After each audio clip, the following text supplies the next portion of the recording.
Hello दोस्तों, vision UPSC with Vinita में आपका स्वागत है और मैं हूँ विनीता।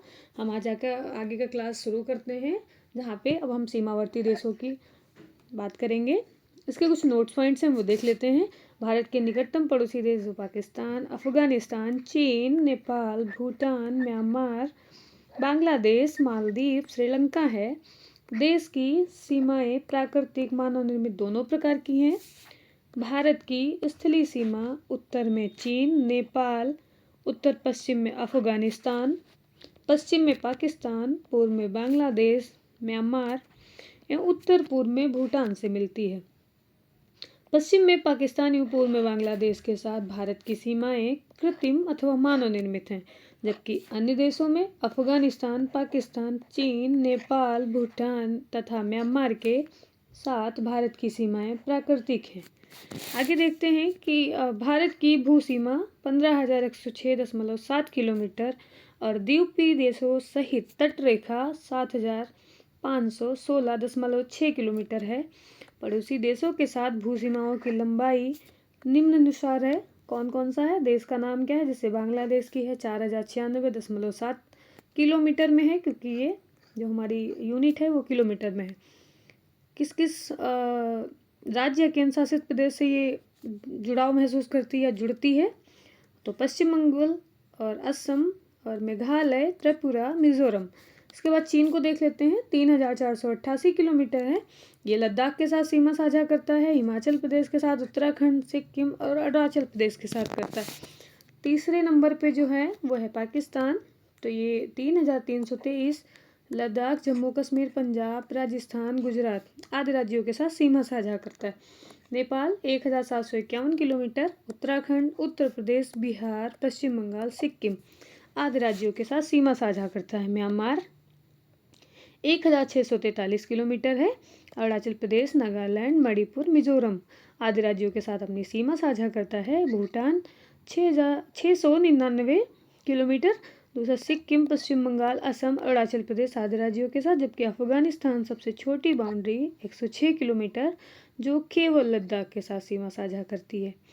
आगे देखते हैं। भारत की सबसे लंबी स्थलीय सीमा बांग्लादेश के साथ, जबकि सबसे छोटी स्थलीय सीमा अफगानिस्तान के साथ है।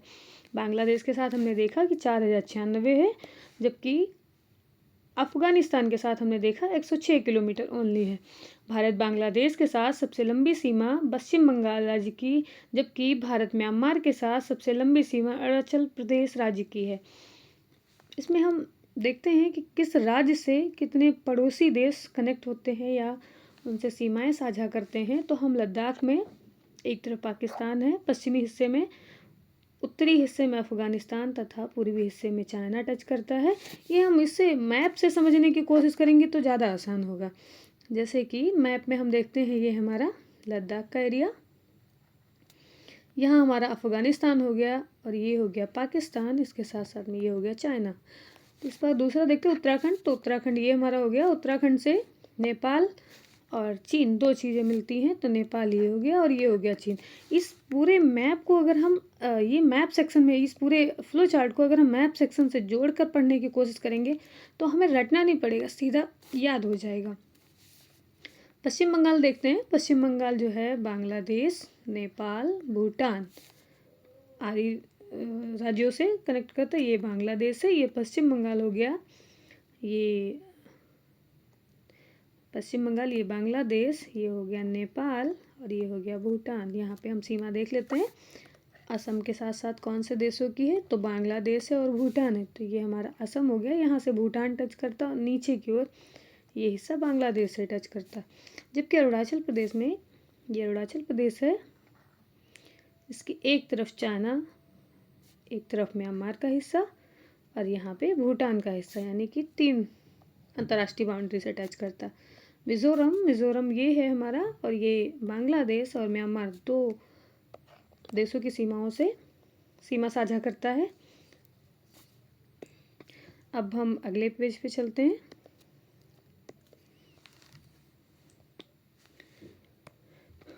देखिए यहाँ पे पढ़ते हैं। भारत में जो उत्तर में हिमालय, दक्षिण पूर्व में बंगाल की खाड़ी, ये मैप में देखेंगे। उत्तर में हिमालय है, दक्षिण और पूर्व में ये रही बंगाल की खाड़ी। यहाँ पे हम मैप में देख लेते हैं एक बार। ये हो गया इंडियन का मैप, और इंडिया का मैप के बाद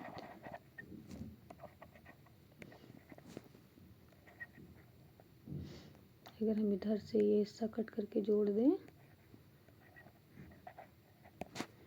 ये हमारा प्यारा J&K।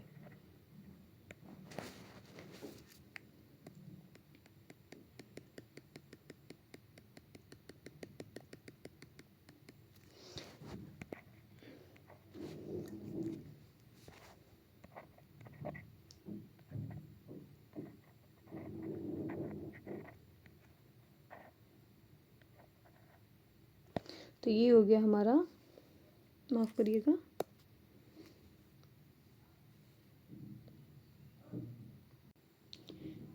एक बार हम पुनः देख लेते हैं। यहाँ पे उत्तर में हिमालय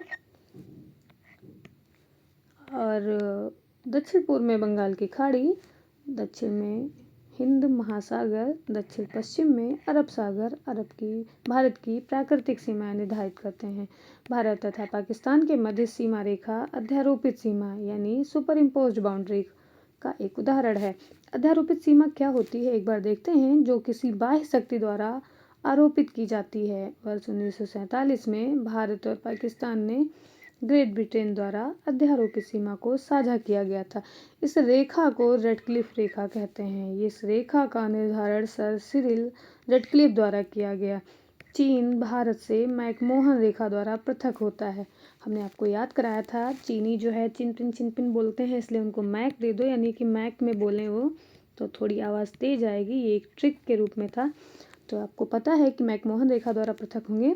मैकमोहन रेखा का निर्धारण 1914 में सर हेनरी मैकमोहन द्वारा किया गया था। अफगानिस्तान भारत से डूरंड, यानी अफगानिस्तान थोड़ा दूर है, तो ये डूरंड द्वारा पृथक होता है। इसका सीमा का निर्धारण 1893 में ब्रिटिश कर्नल कौन था? मॉर्टिमर डूरन द्वारा अफगानों के साथ समझौतों के माध्यम से किया गया था। समुद्र पार भारत का सर्वाधिक निकटतम देश श्रीलंका है, जो पाक जलदम्रुमत द्वारा भारतीय भूभाग तमिलनाडु से पृथक होता है। यह बंगाल की खाड़ी को मन्नार की खाड़ी से जोड़ता है। इसकी चौड़ाई 64 से 137 किलोमीटर के मध्य है। इसका नामकरण रॉबर्ट पाक के नाम पर किया गया है। भारत म्यांमार के मध्य हिमालय की उत्तरी और पूर्वी पर्वत श्रेणियाँ, इसमें अराकानियोमा, नागा, पटकाई, तो ये हो गई नागा या यही पे पटकाई भूमि, ये नागा पहाड़ियाँ यहाँ से पूरी, और यहाँ पे अराकानियोमा म्यांमार से आगे स्थलीय सीमा बनाती हैं। ये भारत को इरावदी नदी के द्वारा म्यांमार से अलग करती हैं। यहाँ पे म्यांमार में एक इरावदी नदी है जो इरावदी डॉल्फिन के लिए फेमस है, अलग करती हैं। त्रिपुरा राज्य उत्तर पश्चिम एवं दक्षिण में 3 तरफ से बांग्लादेश से घिरा हुआ है। इसके 3 तरफ अंतर्राष्ट्रीय सीमा है। लद्दाख एवं सिक्किम के भी तीनों ओर अंतर्राष्ट्रीय सीमा है। भारत की ओर से भारत बांग्लादेश की सीमा पश्चिम बंगाल, असम, मेघालय, त्रिपुरा और मिजोरम से होकर गुजरती है। अरुणाचल प्रदेश, नागालैंड, मणिपुर और मिजोरम ऐसे राज्य हैं जिनकी सीमाएं म्यांमार के साथ स्पर्श करती हैं। भूटान के साथ सर्वाधिक सीमा असम राज्य की है। इसके पश्चात अरुणाचल प्रदेश, पश्चिम बंगाल, सिक्किम राज्यों की सीमाएं स्पर्श करती हैं। भारत और चीन के मध्य 3488 किलोमीटर स्थलीय सीमा है, जो लद्दाख यानी कि 1597 किलोमीटर और हिमाचल प्रदेश के साथ 200 किलोमीटर और उत्तराखंड के साथ 345 किलोमीटर, जबकि सिक्किम के साथ 220 किलोमीटर एवं अरुणाचल प्रदेश के साथ 1126 किलोमीटर में विस्तृत है। आइए इससे संबंधित कुछ प्रश्न देख लेते हैं। तो प्रश्न कोश में हम देखते हैं असम, पहला क्वेश्चन ऑप्शन है असम भूटान तथा बांग्लादेश की सीमाओं से लगा हुआ है। तो हम मैप में देख लेते हैं, ये असम है, ये भूटान हो गया और ये बांग्लादेश हो गया, तो ये दोनों की सीमाओं से लगा हुआ है, यानी पहला ऑप्शन हमारा सही हो गया। पश्चिम बंगाल भूटान और नेपाल की सीमाओं से लगा हुआ है, तो ये हो गया हमारा पश्चिम बंगाल। और ये भूटान और नेपाल की, तो ये भूटान की सीमा हो गई, ये नेपाल की सीमा हो गई। तो दूसरा ऑप्शन भी सही हो गया। मिज़ोरम बांग्लादेश तथा म्यांमार की सीमाओं से लगा हुआ है। तो मिज़ोरम जो है वो बांग्लादेश और म्यांमार इन दोनों की सीमाओं से लगा हुआ है। तो ये तीसरा ऑप्शन भी सही हो गया। इस तरह हमारा ऑप्शन ए सही है। इस तरह के क्वेश्चन हम मैप से बहुत आसानी से टैकल कर सकते हैं। आप मैप को बार बार देखकर रिवाइज करने का प्रयास करें। आपको उसे याद नहीं करना होगा, वो अपने आप से आपके माइंड में चलने लगेगा कि किसकी लोकेशन कहाँ पे है, उसको कैसे याद करें। कुछ उस पर ध्यान नहीं देना, बस दिन भर में जो उचित क्वेश्चन आया उसका मैप उठा के देख लेना है। आते हैं क्वेश्चन नंबर 2 पे। निम्न में किस राज्य की सीमा बांग्लादेश से नहीं मिलती है? नहीं पूछा है, ये चीज़ ध्यान रखना है। बांग्लादेश से नहीं मिलती है तो मेघालय की मिलती है, त्रिपुरा की, ये हो गया त्रिपुरा, ये अगरतला इसकी कैपिटल है, इससे मिलती है। और ये हो गया मिज़ोरम, तो मिज़ोरम से भी मिलती है। ये मणिपुर ऐसा है जो नहीं मिलती क्योंकि ये म्यांमार से इसकी सीमा लगती है, इसलिए हमारा उत्तर हो गया ऑप्शन सी।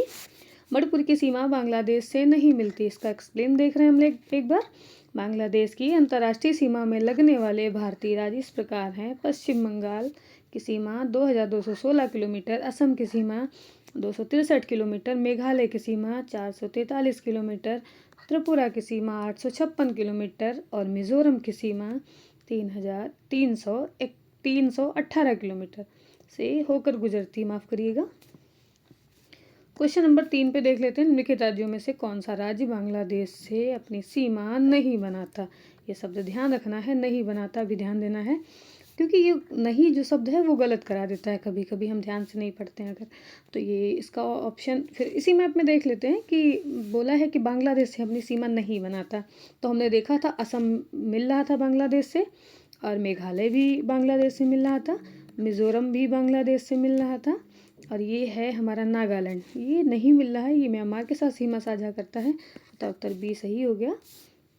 क्वेश्चन नंबर 4 पे आते हैं। बांग्लादेश से की सीमा से लगे भारत के राज्य बताने हैं। तो ये बांग्लादेश हो गया, तो इससे पश्चिम बंगाल मिलता है, नागालैंड नहीं मिलता है, यानी पहला ऑप्शन गलत हो गया। नागालैंड हमने देखा था नहीं मिलता है, तो ये दूसरा ऑप्शन भी गलत हो गया। तो मेघालय हाँ मिलता है, मेघालय की अब कैपिटल शिलांग हो गई। असम की ये सीमा मिलती है। पश्चिम बंगाल जो है, पश्चिम बंगाल की भी सीमा पूरी सबसे ज़्यादा सीमा मिलती है बांग्लादेश के साथ। और ये हो गया हमारा त्रिपुरा, इसकी भी सीमा मिलती है। तो ऑप्शन सी हमारा उत्तर हो गया। आगे बढ़ते हैं।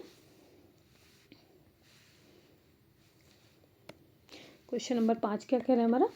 निम्नलिखित में से किस भारतीय राज्य की सीमाएं भूटान राष्ट्र के साथ नहीं मिलती हैं? ध्यान रखना, नहीं मिलती, भूटान के साथ नहीं मिलती।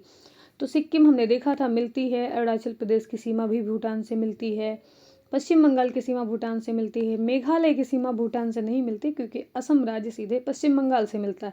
इसलिए ये हम लोग यहाँ लॉजिकल भी सोच सकते हैं कि असम की सीमा पश्चिम बंगाल से, यानी कि जब हम किसी मैप को देखते हैं तो देखते हैं किससे किसका जुड़ाव हो रहा है और किससे किसका अलगाव हो रहा है। तो इस तरह हमारे दिमाग में पॉइंट्स बैठते हैं कि हाँ, कहाँ से किस चीज़ को, किस क्वेश्चन के जो ऑप्शंस हैं उनको एलिमिनेट कैसे करें। भूटान के साथ सीमा साझा करने वाले भारतीय राज्य इस प्रकार हैं। एक तो अरुणाचल प्रदेश है, असम है, पश्चिम बंगाल है, सिक्किम है, जबकि मेघालय की सीमा बांग्लादेश के साथ मिलती है। भूटान के साथ सर्वाधिक सीमा असम 267 किलोमीटर की राज्य की स्पर्श करती है। इसके पश्चात क्रमशः अरुणाचल प्रदेश, पश्चिम बंगाल और सिक्किम राज्य स्पर्श करती है। क्वेश्चन नंबर 6 पे आ जाते हैं। निम्नलिखित में से कौन सा राज्य भारतीय राज्य भूटान के साथ सीमा नहीं बांटता? नहीं पे ध्यान देना है। तो यहाँ असम बांटता है, सिक्किम जो है, सिक्किम भी भूटान से एक तरफ मिला हुआ है, और ये बिहार है, ये जो है नेपाल से मिला हुआ, ना कि भूटान से। तो ये ऑप्शन सी सही हो गया। इसके बाद अरुणाचल प्रदेश भी जो है वो उसकी सीमा से मिला हुआ है। क्वेश्चन नंबर इस प्रकार हमारा ऑप्शन सी सही है 6 के लिए। क्वेश्चन नंबर 7 पे आते हैं। नवंबर, आगे हम क्वेश्चन नंबर 7 देख लेते हैं एक बार। तो क्वेश्चन नंबर 7 जो है वो कह रहा है कि नवंबर 1998 में भारत और पाकिस्तान के बीच सम्मिश्र संवाद प्रक्रिया में 3 विवादाग्रस्त मुद्दों पर जो नीचे 1, 2, 3 नंबर, यानी कि यहाँ पे ये 2, 3 नंबर सूचीगत हैं, यानी कि विचार विमर्श हुआ था। विवादाग्रस्त मुद्दे ये हैं, पहला है सैन्य दलों का विनियोजन, दूसरा है सीमा विवाद का निपटारा, तीसरा है नदी जल बंटवारा। अब हम इसे एक लॉजिक के साथ भी देख सकते हैं कि नदी जल बंटवारा तो सिंधु के साथ है, यानी जो सी वाला पार्ट है वो इसके साथ होना चाहिए, सिंधु नदी तो यहाँ बैठती है। तो इसलिए अगर हम सी वाले को 3 से मिला दें तो सी वाला 3 से सिर्फ एक ही जगह मिला है यहाँ पे, तो हम आंसर सीधे से निकाल सकते हैं। लेकिन एक दूसरा भी सीमा विवाद हमारा कहाँ कहाँ पे है, तो हमें पता है कि सीमा विवाद जो ये कच्छ का एरिया है यहाँ पे हमारा सीमा विवाद बहुत ज़्यादा है तो यहाँ पे भी सीमा विवाद, लेकिन एक ऑप्शन मिलता है कि नदी तो यही है, सिंधु नदी समझौता हमारे बीच हुआ था, तो यानी कि ऑप्शन सी से नदी जल बंटवारे को जोड़ दें, अगर 3 को सी से कर दें तो आंसर मिल जाएगा। इस प्रकार भी हम कुछ कॉमन लॉजिक लगाकर भी आंसर निकाल सकते हैं। ये IAS प्री 1999 का क्वेश्चन है, आइए इसलिए इसका उत्तर ए सही हो जाएगा। आगे देखते हैं इसका एक्सप्लेन। नवंबर 1998 में भारत और पाकिस्तान के बीच प्रारंभ सम्मिश्र संवाद प्रक्रिया कंपोजिट डायलॉग प्रोसेस के तहत वार्ता हेतु कुल 6 मुद्दे निर्धारित थे, जिनमें सक्रिय की समुद्री जल सीमा, सिंधु नदी जल बंटवारे के अंतर्गत तुलबुल वूलर बैराज तथा नियंत्रण रेखा पर सैन्य दलों का विनियोजन शामिल था। केसर ग्रीक क्षेत्र को बी, नियंत्रण रेखा क्षेत्र को सी, सिंधु नदी क्षेत्र को प्रदर्शित कर रहा है। क्वेश्चन नंबर 8 पे आते हैं। क्वेश्चन नंबर 8 कह रहा है कौन से भारतीय राज्य की अधिकतम सीमा म्यांमार से संपर्क करती है, तो म्यांमार को स्पर्श करती है, स्पर्श कौन सी करती है, तो अरुणाचल प्रदेश की सबसे ज़्यादा सीमा म्यांमार से करती है, इसलिए ऑप्शन 2 सही है। Arunachal Pradesh 520, Nagaland 215 kilometre, Manipur 398 kilometre, Mizoram 510 kilometre ऐसे राज्य हैं जिनकी सीमाएं म्यांमार को स्पर्श करती। क्वेश्चन नंबर 9 है, निम्नलिखित में से भारत के किस राज्य की सीमा म्यांमार से उभयनिष्ठ नहीं है, म्यांमार से उभयनिष्ठ नहीं है, तो देखते हैं ऑप्शन ए असम जो है वो म्यांमार से नहीं लगता है, क्योंकि अरुणाचल प्रदेश, नागालैंड और मणिपुर जो है उसको ब्लॉक कर देता है इसकी सीमा को, तो इसलिए ऑप्शन ए सही हो गया हमारा। जब हम मैप पढ़ेंगे तो मैप में हर चीज़ को ऐसे देखेंगे कि कौन सा राज्य किसको कट कर रहा है, उसकी सीमा ऐसे क्यों है, उसका जुड़ाव क्यों है, यहाँ पे त्रिपुरा मिज़ोरम है, ये सारे राज्य बने हुए हैं, नागालैंड है, मणिपुर है और ये हो गया अरुणाचल प्रदेश, इसलिए ये जो असम का क्षेत्र है ये म्यांमार से नहीं मिल पाता है। इसके बाद अगला क्वेश्चन देखते हैं, क्वेश्चन नंबर 10। भारत के निम्नलिखित राज्यों के समूहों में से कौन सा समूह पाकिस्तान के साथ सीमा साझा बनाता है, तो हमें पता है कि जम्मू कश्मीर का हिस्सा पाकिस्तान के साथ है, बट हिमाचल प्रदेश का हिस्सा पाकिस्तान के साथ नहीं है, तो ये ऑप्शन कट हो गया। दूसरा ऑप्शन है पंजाब का हिस्सा, हाँ है, जम्मू कश्मीर भी है, राजस्थान भी है और ये गुजरात, यानी कि ऑप्शन बी सही हो गया हमारा। इसको एलिमिनेशन मेथड कहते हैं, जब हम ऑप्शन को काट के हटाते हैं किसी ना किसी तरीके से, जैसे पंजाब तो हमें पता है लेकिन हरियाणा नहीं मिला है, तो यहाँ से भी ये कट जाएगा। पंजाब तो मिलता है लेकिन हिमाचल प्रदेश नहीं मिलता है, तो ये भी कट जाएगा। इस प्रकार ऑप्शन बी हमारा उत्तर हो गया। इसका एक बार एक्सप्लेन देख लेते हैं।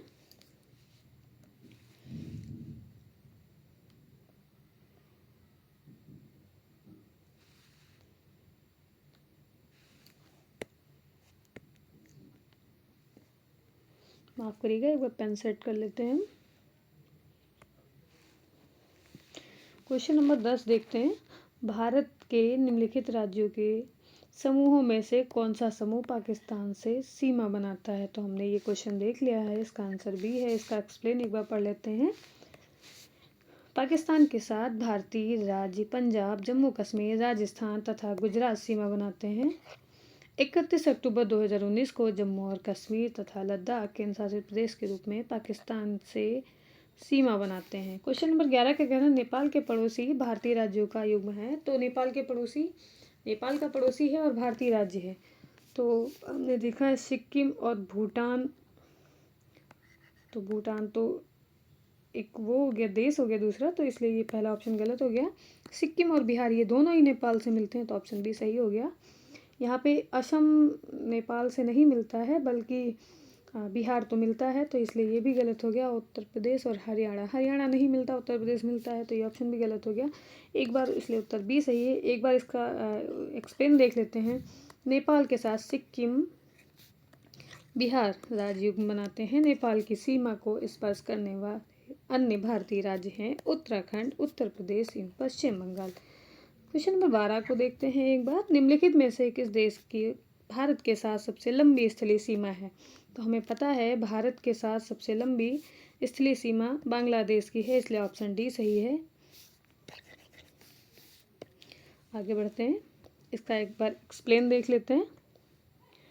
भारत की सबसे लंबी स्थलीय सीमा बांग्लादेश के साथ लगती है। इसकी कुल लंबाई 4096.7 किलोमीटर है। वहीं सबसे छोटी सीमा अफगानिस्तान 106 किलोमीटर के साथ है। अगला क्वेश्चन नंबर 13 देख लेते हैं।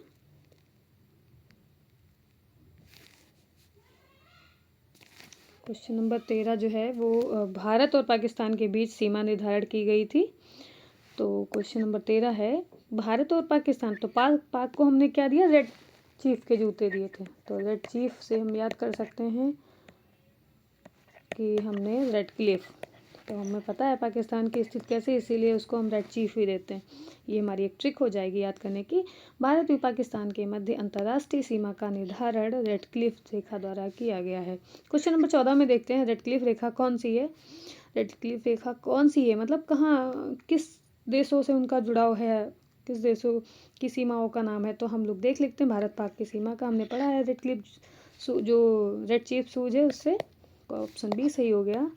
आगे बढ़ते हैं। डूरंड लाइन किसके साथ भारत की सीमा निर्धारित करती? तो डूरंड मतलब दूर है, इसकी ट्रिक है दूर है। तो दूर कौन है हमसे? अफगानिस्तान थोड़ा दूर है, बीच में पाकिस्तान आ जाता है, इसलिए ऑप्शन ए सही हो गया।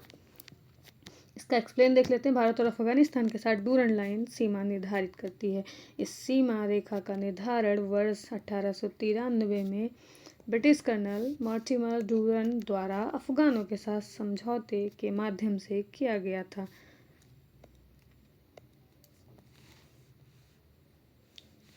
आगे देख लेते हैं क्वेश्चन नंबर 16।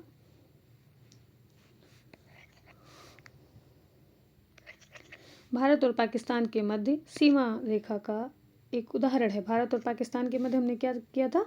तो हमें पता है कि किसी ने हमको ये सीमा आरोपित की थी, हमारे मन से नहीं थी, इसलिए अध्यारोपित हो गई, सुपर इम्पोज जिसको बोलते हैं, है ना। तो ये ऑप्शन ए सही हो गया। भारत पाकिस्तान के मध्य सीमा रेखा अध्यारोपित सीमा यानी कि सुपर इम्पोज्ड बाउंड्री का एक उदाहरण है। अध्यारोपित सीमा एक ऐसी सीमा होती है जो किसी बाह्य शक्ति द्वारा आरोपित की जाती है। वर्ष 1947 में भारत और पाकिस्तान ने ग्रेट ब्रिटेन द्वारा अध्यारोपित सीमा को साझा किया था। क्वेश्चन नंबर 17 क्या कह रहा है? कौन से दो देशों को मैकमोहन रेखा विभक्त करती है? तो हमें पता है मैकमोहन माइक हमने किसको दिया था? तो चाइना को दिया था, क्योंकि वो अच्छे से बोल नहीं पा रहे हैं, चिंग चिंग करते हैं। तो यानी कि चीन और भारत होना चाहिए। तो भारत और चीन इसमें है, ये अफगानिस्तान के साथ, तो ये गलत हो गया, इसलिए ऑप्शन हमारा क्या है? ऑप्शन ए सही है। क्वेश्चन नंबर 18 देख लेते हैं। भारत और चीन के बीच सीमा रेखा को क्या कहा जाता है? तो हमें पता है माइक लगाया था, तो मैकमोहन, यानी ऑप्शन ए सही है। एक्सप्लेन देख लेते हैं। भारत और चीन की उत्तर पूर्वी सीमा का सीमांकन मैकमोहन या मैकमाहोन रेखा करती है। इस रेखा का निर्धारण वर्ष 1914 सर हेनरी मैकमोहन द्वारा किया गया था। यहाँ सन इम्पॉर्टेंट हो सकता है तीनों का, तो ये जैसे कि रेड क्लिफ का भी, डूरंड का भी और मैकमोहन का भी, तो इनके सन एक बार आप एक सीक्वेंसली लिख के देख लीजिएगा, क्वेश्चन बन सकता है यहाँ पे। उसके भारत चीन की, क्वेश्चन नंबर 19 देख लेते हैं। भारत चीन की उत्तर पूर्वी सीमा का सीमांकन कौन सी रेखा करती है? तो मैकमोहन रेखा, आपको पता है, उत्तर बी आंसर सही है। आगे देखते हैं क्वेश्चन नंबर 20। तो क्वेश्चन 20 जो है, मैकमोहन रेखा सीमा रेखा बनाती है, तो पता है मैकमोहन जो है भारत और चीन बनाती है, तो इसलिए ऑप्शन ए सही हो गया। 21 किसके द्वारा भारत श्रीलंका से अलग होता है? तो किसके द्वारा भारत श्रीलंका से अलग होता है? तो भारत और श्रीलंका जो है वो आपस में पाक जलडमरू मध्य बना हुआ है। तो इसलिए इसका उत्तर बी सही है। एक बार और एक्सप्लेन देख लेते हैं। भारत जलडमरू मध्य जो है पाक जलडमरू मध्य द्वारा भारत श्रीलंका से अलग होता है। आगे देखते हैं क्वेश्चन नंबर 22।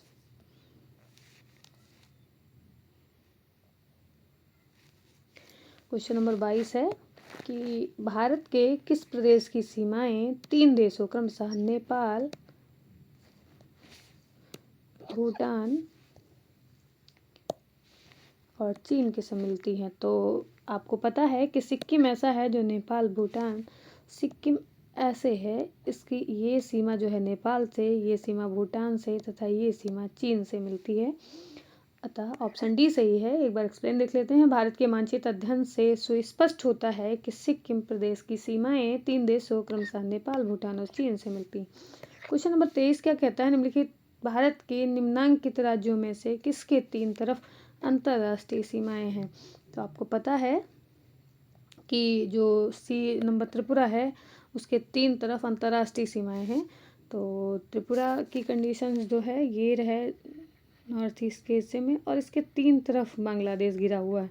एक बार आप मैप में देखिएगा, इसको आप बहुत स्पष्ट कर लेंगे। उत्तर सी सही है। त्रिपुरा राज्य पूर्णतया उत्तर, पश्चिम, दक्षिण के 3 तरफ से बांग्लादेश से घिरा हुआ, अतः इनके 3 तरफ अंतर्राष्ट्रीय सीमा है। वहीं पश्चिम बंगाल केवल उत्तरी क्षेत्र के 3 तरफ अंतर्राष्ट्रीय सीमाएं हैं। क्वेश्चन नंबर 24 पे आ जाते हैं। भारत का अपने पड़ोसी देशों के मध्य अंतर्राष्ट्रीय सीमा के विस्तार का आरोही क्रम, यानी बढ़ता क्रम, किनके बीच? सीमाओं के बीच। तो उनकी डिस्टेंस के हिसाब से आपको लगाना, जैसे 4096 सबसे ज़्यादा बांग्लादेश की। तो अगर बांग्लादेश सबसे लास्ट में है, क्योंकि आरोही क्रम पूछा है तो कम से ज़्यादा की ओर पूछा है, तो इसलिए हम बांग्लादेश सबसे लास्ट में ढूंढेंगे। ये होता ना एक क्वेश्चन को, आंसर को एलिमिनेट करने वाले तरीके, तो हम बांग्लादेश सबसे लास्ट में देखेंगे। हमें पता है कि बांग्लादेश से जस्ट पहले चीन, हमने ट्रिक बताई थी कि चीन में 2 लेटर हैं और दूसरे नंबर पर है क्षेत्रफल की दृष्टि, तो चीन जस्ट बांग्लादेश के बाद आएगा, तो ये हो गया चीन। और ऐसी कंडीशन यहाँ भी है बांग्लादेश, चीन, तो ये 2 ऑप्शन हुए। इसके बाद हमें पता है कि पाकिस्तान 3 नंबर पे। कैसे? क्योंकि हमने याद किया था कि नल्ला में 3 शब्द हैं और ये हमने पाकिस्तान से जोड़ा था, तो तीसरे नंबर पर है क्षेत्रफल की दृष्टि से। और ये जो है बांग्लादेश, चीन, पाकिस्तान, फिर इसके बाद कोई भी देश आ जाए, तो इसलिए हमारा ऑप्शन बी सही है। आगे एक्सप्लेन देख लेते हैं एक बार। तो भारत के पड़ोसी देशों के साथ अंतर्राष्ट्रीय सीमा, भू सीमा की लंबाई निम्नानुसार है। हमने जैसे कि देखा था, जैसे कि बांग्लादेश 4096, चाइना की 3488, पाकिस्तान की 3323, नेपाल की 1751, म्यांमार की 1643, भूटान की 699, अफगानिस्तान की 106। तो यहाँ पे हमने ट्रिक क्या लगाई है? चीन में 2 अक्षर है तो 2 दूसरे नंबर पे, नल्ला तीसरे नंबर पे, पहले नंबर पे बांग्लादेश। तो इस तरह हम ट्रिक लगा सकते हैं। इसके बाद जो भी देगा आप मैनेज कर लेंगे, मुझे पता है, क्योंकि आप जब 1 2 3 तक आपको ऑप्शंस पता होते तो चौथा ऑप्शन आप अपने आप से एलिमिनेट कर सकते हैं। आगे देखते हैं क्वेश्चन नंबर 25 को। तो क्वेश्चन नंबर 25 नहीं है, अब हम अगले चैप्टर पे जाते हैं जिसका नाम है भौतिक विभाजन। तो भारत के प्राकृतिक प्रदेश। तो भौतिक विभाजन में हम कुछ चीज़ों को पढ़ते हैं। ये भौतिक विभाजन है हमारा।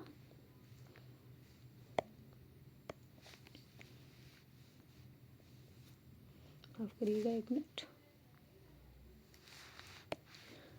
यहाँ पे देखते हैं भौतिक विभाजन, भारत के प्राकृतिक प्रदेश। तो नोट्स बनाते हैं। नोट्स में हम क्या लिखेंगे? पुरा चुंबकत्व अध्ययन की वह शाखा है, पुरा चुंबकत्व जिसको पैलियोमैग्नेटिज्म अध्ययन की वह शाखा है जो चट्टानों, अवसादों के निर्माण के समय संरक्षित गुणों का अध्ययन करती है। विज्ञान की वह शाखा प्राचीन भूभौतिक घटनाओं के अध्ययन में सहायक होती है। पृथ्वी के चुंबकीय क्षेत्र का अध्ययन भी पुरा चुंबकत्व के माध्यम से किया जाता है। अल्फ्रेड वेगनर के द्वीपीय महाद्वीपीय विस्थापन सिद्धांत को प्रमाणित करने के लिए भी पुराचुंबकीय अध्ययन को आधार बनाया गया। महाद्वीपीय विस्थापन सिद्धांत के अनुसार भारतीय स्थलपिंड जो गोंडवाना लैंड का भाग है, गोंडवाना भूभाग के विशाल क्षेत्र में भारत, ऑस्ट्रेलिया, अफ्रीका, दक्षिण अमेरिका तथा अंटार्कटिका के क्षेत्र शामिल हैं। हमें पता है कि पृथ्वी के सर्वप्रथम जब 2 हिस्से हुए थे, तो जिसमें एक था लारेंसिया, दूसरा था गोंडवाना।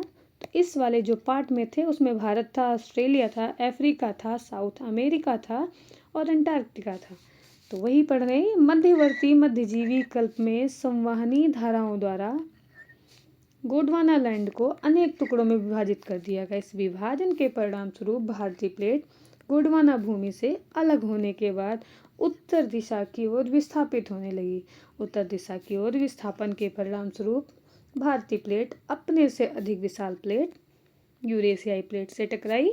इस टकराव के कारण इन दोनों प्लेटों के कौन सी भारतीय और यूरेशियाई के बीच स्थित जो टेथिस सागर था के अवसादी चट्टान वलित होकर हिमालय तथा पश्चिम एशिया की पर्वतीय श्रृंखला के रूप में विकसित हो गए। हिमालय की पूरी पर्वत श्रृंखला एक युवा स्थलाकृति को दर्शाती है। वो युवा है, ध्यान रखना है आपको। हिमालय सबसे नए वलित पर्वतों के उदाहरणों में आता है।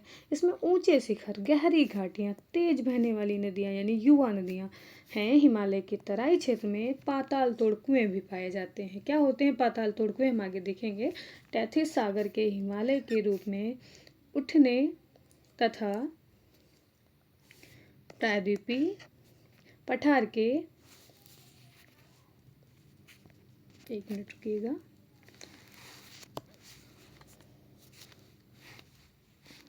यहाँ से फिर से देख लेते हैं। टेथिस सागर के हिमालय के रूप में ऊपर उठने तथा प्रायद्वीपीय पठार के उत्तरी किनारे से नीचे धंसने के कारण एक बृहद दोड़ी बेसिन का निर्माण हुआ है। समय के साथ साथ यह बेसिन उत्तर के पर्वतों एवं प्रायद्वीपीय पठारों के बहने वाली नदियों के अवसादी निक्षेपों द्वारा धीरे धीरे भर गया है। इस प्रकार जलोढ़ निक्षेपों से निर्मित एक विस्तृत समतल भूभाग भारत के उत्तरी मैदान के रूप में विकसित हो गया। आगे वाला पॉइंट देख लेते हैं। भूगर्भीय रूप से प्रायद्वीपीय पठार पृथ्वी की सतह का प्राचीनतम भाग है। प्रायद्वीपीय भाग भारत का सर्वाधिक स्थिर भाग है। प्रायद्वीपीय पठार आग्नेय तथा रूपांतरित शैलों वाली कम ऊंची पहाड़ियों एवं चौड़ी घाटियां, क्या ध्यान रखना है, कम ऊंची पहाड़ियां होंगी हमारे प्रायद्वीपीय पठार और चौड़ी घाटियां होंगी, से बना है। मेघालय पठार प्रायद्वीपीय पठार का बहिर्साई यानी आउटलायर है। यह एक समतल भूमि है जो भ्रंश के कारण भारतीय प्रायद्वीप से मालदा गैप द्वारा पृथक हो जाता है। भारत के पश्चिमी तट का निर्माण भूमि के उत्थान एवं निर्गमन के कारण हुआ है। भारत की भूमि बहुत अधिक भौतिक भिन्नताओं को दर्शाती है। पता है आपको, भारत विभिन्नताएं बहुत ज़्यादा हैं भारत में, इसलिए भारत को 4 प्राकृतिक प्रदेशों में विभाजित किया गया है। ये जो 4 प्राकृतिक प्रदेश हैं,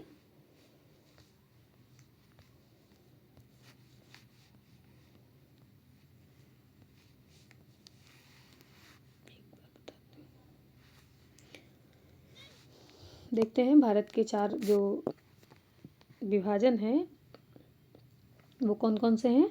उत्तर का पर्वतीय क्षेत्र, जो उत्तर का पर्वतीय क्षेत्र है, विशाल मैदान जो है, प्रायद्वीपीय भारत जो है, और तट तथा द्वीप जो है। इसलिए इसके बाद देखते हैं, इसके अतिरिक्त भारत की शैल स्तर क्रम उच्चावच और विवर्तनिक प्रक्रमों के आधार पर 3 प्रमुख और 6 उपभौतिक भू आकृतिक प्रदेशों में बांटा गया है। हम एक बार देख लेते हैं भारत के भू आकृतिक प्रदेश कितने हैं। तो हमने अभी यहाँ पे 6 देखे हुए हैं, तो एक बार देख लेते हैं। उत्तर का पर्वतीय प्रदेश, सिंधु गंगा का मैदान, पूर्वोत्तर हिमालय, मरुस्थल जो क्षेत्र है, मध्य उच्च भूमि, दक्कन का पठार, पश्चिमी तटीय मैदान, लक्षद्वीप समूह और पूर्वी तटीय मैदान, अंडमान निकोबार द्वीप समूह। तो ये हम एक साथ पढ़ेंगे, पश्चिमी और पूर्वी। ये पश्चिमी हो गया, ये पूर्वी हो गया, ये मध्य उच्च भूमि है। तो यहाँ पे हमने जो भू आकृतिक प्रदेश देखे हैं 6, उनमें से इसमें से कैटेगराइज कर लेंगे। उत्तरी तथा उत्तर पूर्वी पर्वतमाला, तो ये उत्तरी हो गया और ये उत्तर पूर्वी पर्वतमाला हो गई। उत्तरी भारत का मैदान, ये मैदान का स्तर हो गया। ये भारतीय मरुस्थल तो आपने देखा था, डिजर्ट ये वाला एरिया।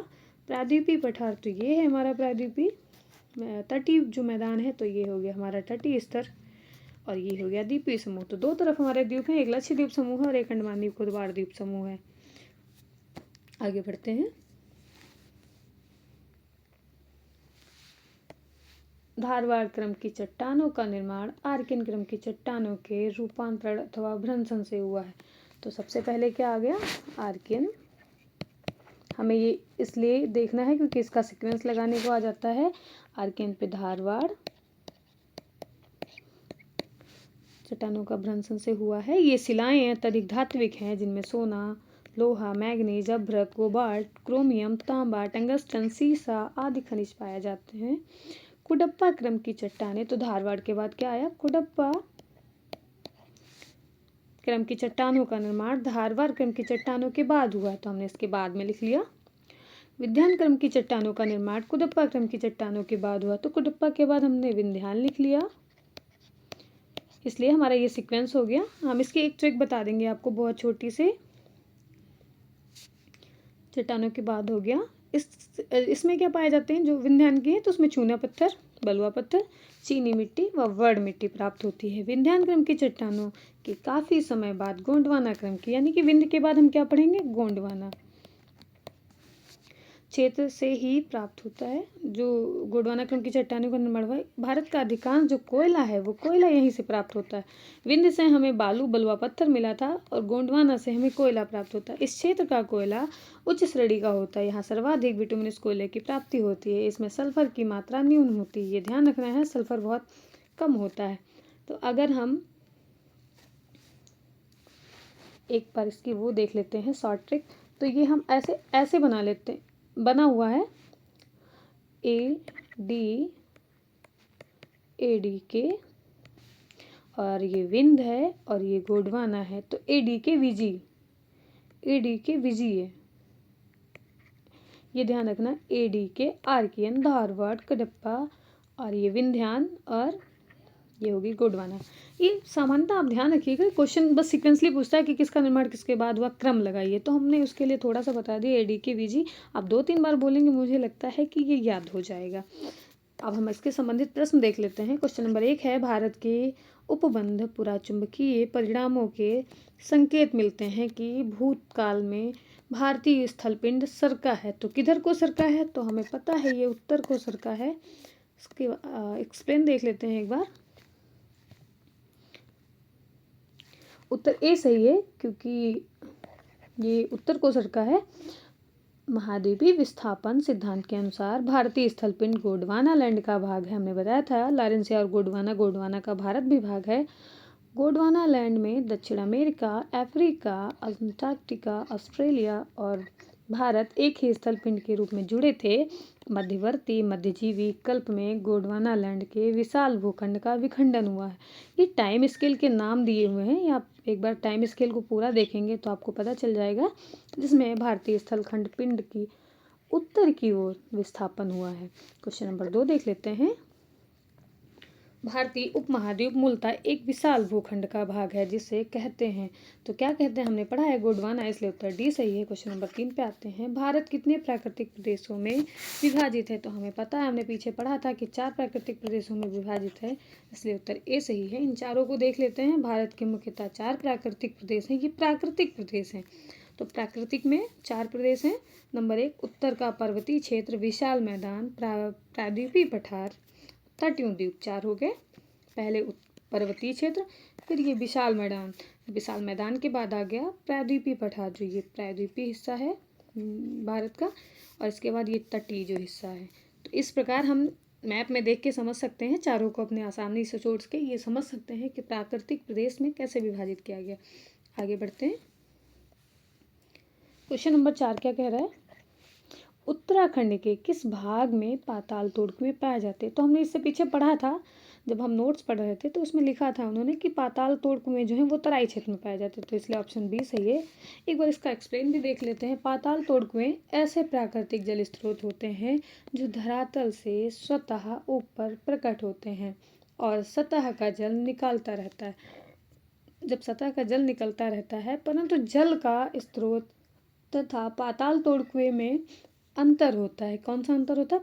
प्रथम में जल स्वतः ऊपर आ जाता है, परंतु दूसरे के लिए पाताल तोड़ कूप में मनुष्य को धरातलीय सतह पर पहले कुआं खोदना पड़ता है और बाद में जल स्वतः निकलने लगता है। पाताल तोड़ कुएं भारत में तराई क्षेत्र में पाए जाते हैं। 5 पे आते हैं, क्वेश्चन नंबर 5 पे आते हैं। क्वेश्चन नंबर 5 में है, भारत में भू आकारों की रचना के संबंध में निम्नलिखित कथनों पर मनन कीजिए, यानी कि आपको विचार करना है। तो ऑप्शन जो एक है वो कह रहा है कि संरचनात्मक दृष्टि से मेघालय पठार दक्कन पठार का ही विस्तारित भाग है। तो हमने देखा है कि जो इसका पठार है वो मेघालय का जो पठार है वो दक्कन पठार का ही विस्तारित भाग है। नंबर 2 जो है दो कह रहा है कि कश्मीर घाटी की रचना एक संभिनति में हुई है। तो यहाँ ये ठीक है, इसलिए ये ए और बी दोनों ठीक हैं। आगे देखते हैं।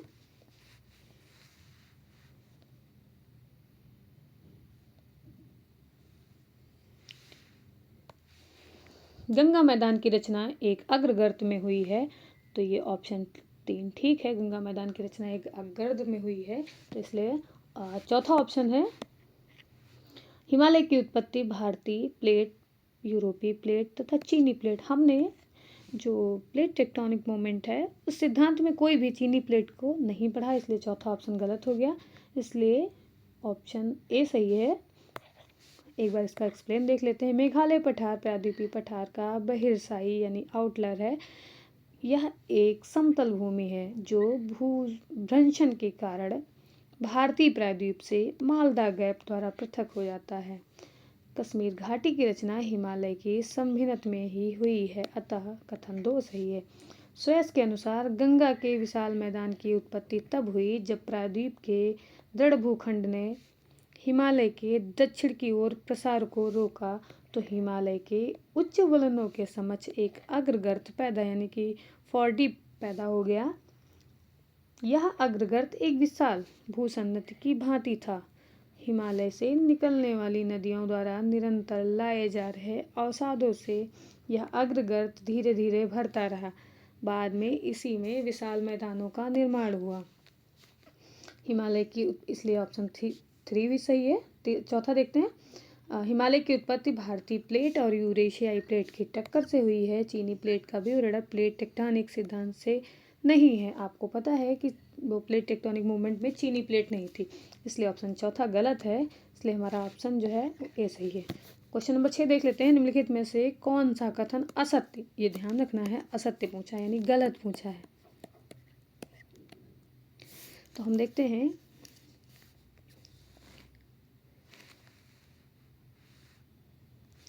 कि इसमें गलत कौन सा है। क्वेश्चन नंबर 6 में तो यह भौमिकी दृष्टि से प्रायद्वीपीय क्षेत्र भारत का सबसे प्राचीन भाग है।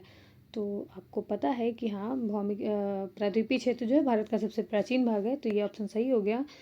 हिमालय विश्व की सबसे नवीन वलित फोल्डेड पर्वतों में से एक प्रदर्शित करते, तो ये भी ठीक है। भारत के पश्चिम समुद्र तट का निर्माण नदियों के जमाव द्वारा हुआ।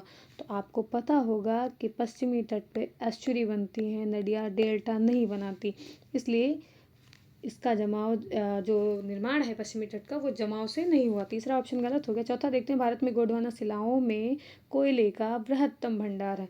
तो हमने देखा था कि गोंडवाना में कोयला पाया था, विंध्य में हमने क्या पाया था? बालुआ पत्थर। तो इसलिए ऑप्शन सी सही है। भारत के, एक बार एक्सप्लेन देख लेते हैं। भारत के पश्चिमी समुद्र तट का निर्माण नदियों के जमाव क्रिया द्वारा नहीं बल्कि भूमि के उत्थान और निर्गमन के कारण हुआ है।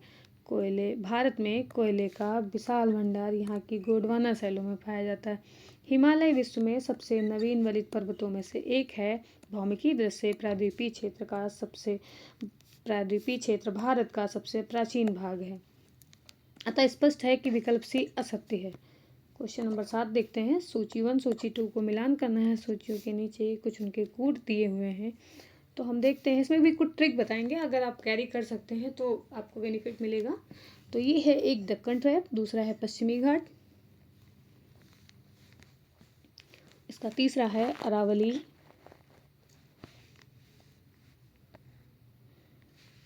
ये अरावली हो गया, और ये नर्मदा ताप्ती जड़ों निक्षेप हो गया।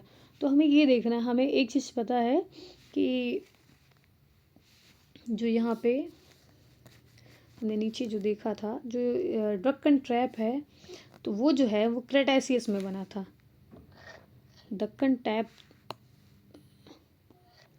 जो दक्कन का एरिया है, दक्कन जो ट्रैप है, तो वो जो है यहाँ पे आके देखते हैं, यानी कि ए का 3 से मिलना, तो ए का 3 से मिलना, बाकी दो ऑप्शन जो हैं वो कैंसिल हो गए। तो ये पहला या फिर बी आंसर सही होगा, या ए। ये इसको कहते हैं एलिमिनेशन। ये आप कई बार यूज कर सकते हो और ये बड़ा फ़ायदे वाला होता है। अगर आपको एक ऑप्शन कहीं से भी प्रत्यक्ष या अप्रत्यक्ष रूप से याद आ रहा है तो आप इसका बेनिफिट उठा सकते हैं। और दूसरा है कि अगर हम देखते हैं अरावली, तो अरावली जो है वो जो है, एक बार देखते हैं अरावली जो है इधर, हाँ ये दिया हुआ है प्री कैम्बियन। तो अरावली जो है प्री कैम्बियन में बनी थी। तो अगर आपको थोड़ा सा याद हो तो ठीक है, वरना एक दो याद कर लेंगे, और याद कर लेंगे तो वो आगे बेनिफिट देंगे। तो अगर अरावली जो है 2 से, तो सी का 2 से, तो सी का 2 से इसमें है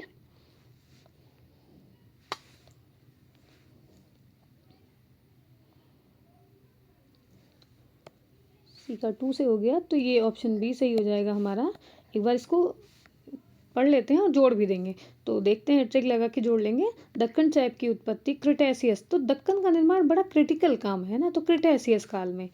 और पश्चिम घाट पर्वत की उत्पत्ति, तो जो पश्चिमी घाट है ना, तो सेनो, पश्चिम में जो पश्चिमी घाट है इंडिया का, ये वाला इंडिया का पार्ट हो गया। ये हम लोग मैप से हर चीज़ सीखेंगे तो बड़ा अच्छा, बड़ा लंबे समय तक याद रहता है। तो इसलिए ये जो पश्चिमी घाट है, इससे हमने कहा कि सेनो, सुनो, है ना, सुनो, यहाँ पे ना वनस्पतियाँ जलवायु परिवर्तन के कारण बहुत ज़्यादा ख़त्म हो रही हैं। बहुत बड़ा हिस्सा जो है हमारी प्राकृतिक जो वनस्पति है और जो प्राकृतिक वन्य जीव है उनका खनन हो रहा है। तो हमने कहा सुनो, इनका संरक्षण करना है, तो हमने सैनो लगा दिया, सुनो, है ना। और अरावली पर्वत की उत्पत्ति जो है वो प्री कैम्ब्रियन, तो जो हमारे यहाँ जब कैम्ब्रियन हमने प्री लगा दिया, मतलब प्री मतलब पहले स्टेज, तो पहले स्टेज पे हमने अरावली देखा। और नर्मदा ताप्ती का तो 2-3 आप यहाँ से याद कर लेंगे, अगला कोई क्वेश्चन इससे रिलेटेड मिलेगा तो वहाँ 1-2 याद कर लेंगे। इसलिए जो बता हुआ है वो अत्यंत नूतन काल, यानी कि नर्मदा ताप्ती का जो है, या तो फिर नूतन से नर्मदा जोड़ सकते हैं, नूतन काल से। आगे देखते हैं क्वेश्चन नंबर 8, केरल का कुट्टानाड यानी फिर कुट्टानाडु प्रसिद्ध है काहे के लिए? तो हमें पता है कि भारत का सबसे न्यूनतम ऊंचाई वाला जो क्षेत्र है वो केरल में है, और वो कुट्टानाडु है। तो ऑप्शन बी सही हो गया। कि एक बार एक्सप्लेन देख लेते हैं, ये यूपी पीसीएस मेंस 2015 में पूछा गया था। तो केरल का कुट्टानाडु भारत का न्यूनतम ऊंचाई वाला क्षेत्र है, समुद्र तल से नीचे अपने खेती की तरीकों के लिए प्रसिद्ध है, कि इसे केरल का धान का कटोरा कहा जाता है। कुट्टानाड सतत कृषि और मत्स्य पालन के लिए भी जाना जाता है। खाद्य यानी कि फाओ द्वारा, फूड एंड एग्रीकल्चर ऑर्गेनाइजेशन जो है, खाद्य और कृषि संगठन फाओ द्वारा कुट्टानाडु की खेती के तरीकों को वैश्विक महत्वपूर्ण कृषि विरासत प्रणाली यानी GIAHS घोषित किया गया है। हमें बता दें एक संक्षेप में कि फाओ की स्थापना 1945 में हुई थी। इसका जो ऑफिस है वो रोम में है। 2 चीज़ें आप यहाँ पे कैरी कर सकते हैं, मे भी कभी प्रत्यक्ष या अप्रत्यक्ष रूप से आपको इसका लाभ मिल सकता है। क्वेश्चन नंबर 9 देखते हैं, निम्नलिखित में से कौन सा मरुस्थल है? तो हमने पता है कि मरुस्थल गंगा के क्षेत्र में मरुस्थल नहीं है, तो यानी बी नहीं होगा ऑप्शन। मध्य भारत में भी मरुस्थल नहीं, हम लोग पश्चिमी भारत में देखते हैं, तो असम पूर्वी में आता है और पश्चिमी में है डिजर्ट हमारा, तो वो राजस्थान के हिस्से में है, और वहाँ सिंधु का क्षेत्र आता है, उसको कुछ हिस्सा जो है सिंधु का भारत में है और कुछ पाकिस्तान में है। इसलिए ऑप्शन ए हमारा उत्तर होगा। भारत का विशाल मरुस्थलीय भाग थार का मरुस्थल है, जिसका विस्तार भारत के राजस्थान राज्य व पाकिस्तान तथा पाकिस्तान में है। यहाँ पे लगभग 2 लाख वर्ग किलोमीटर विस्तारित इस क्षेत्र, माफ करिएगा, इस क्षेत्र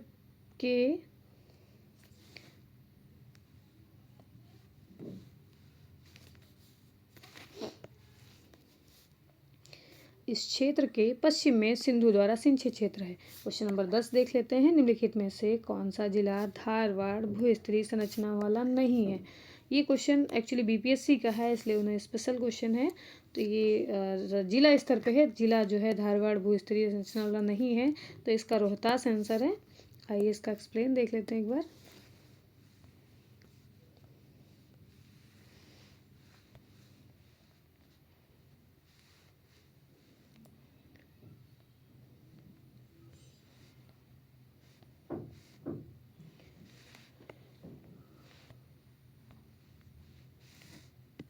एक बार पेन सेट कर लेते हैं।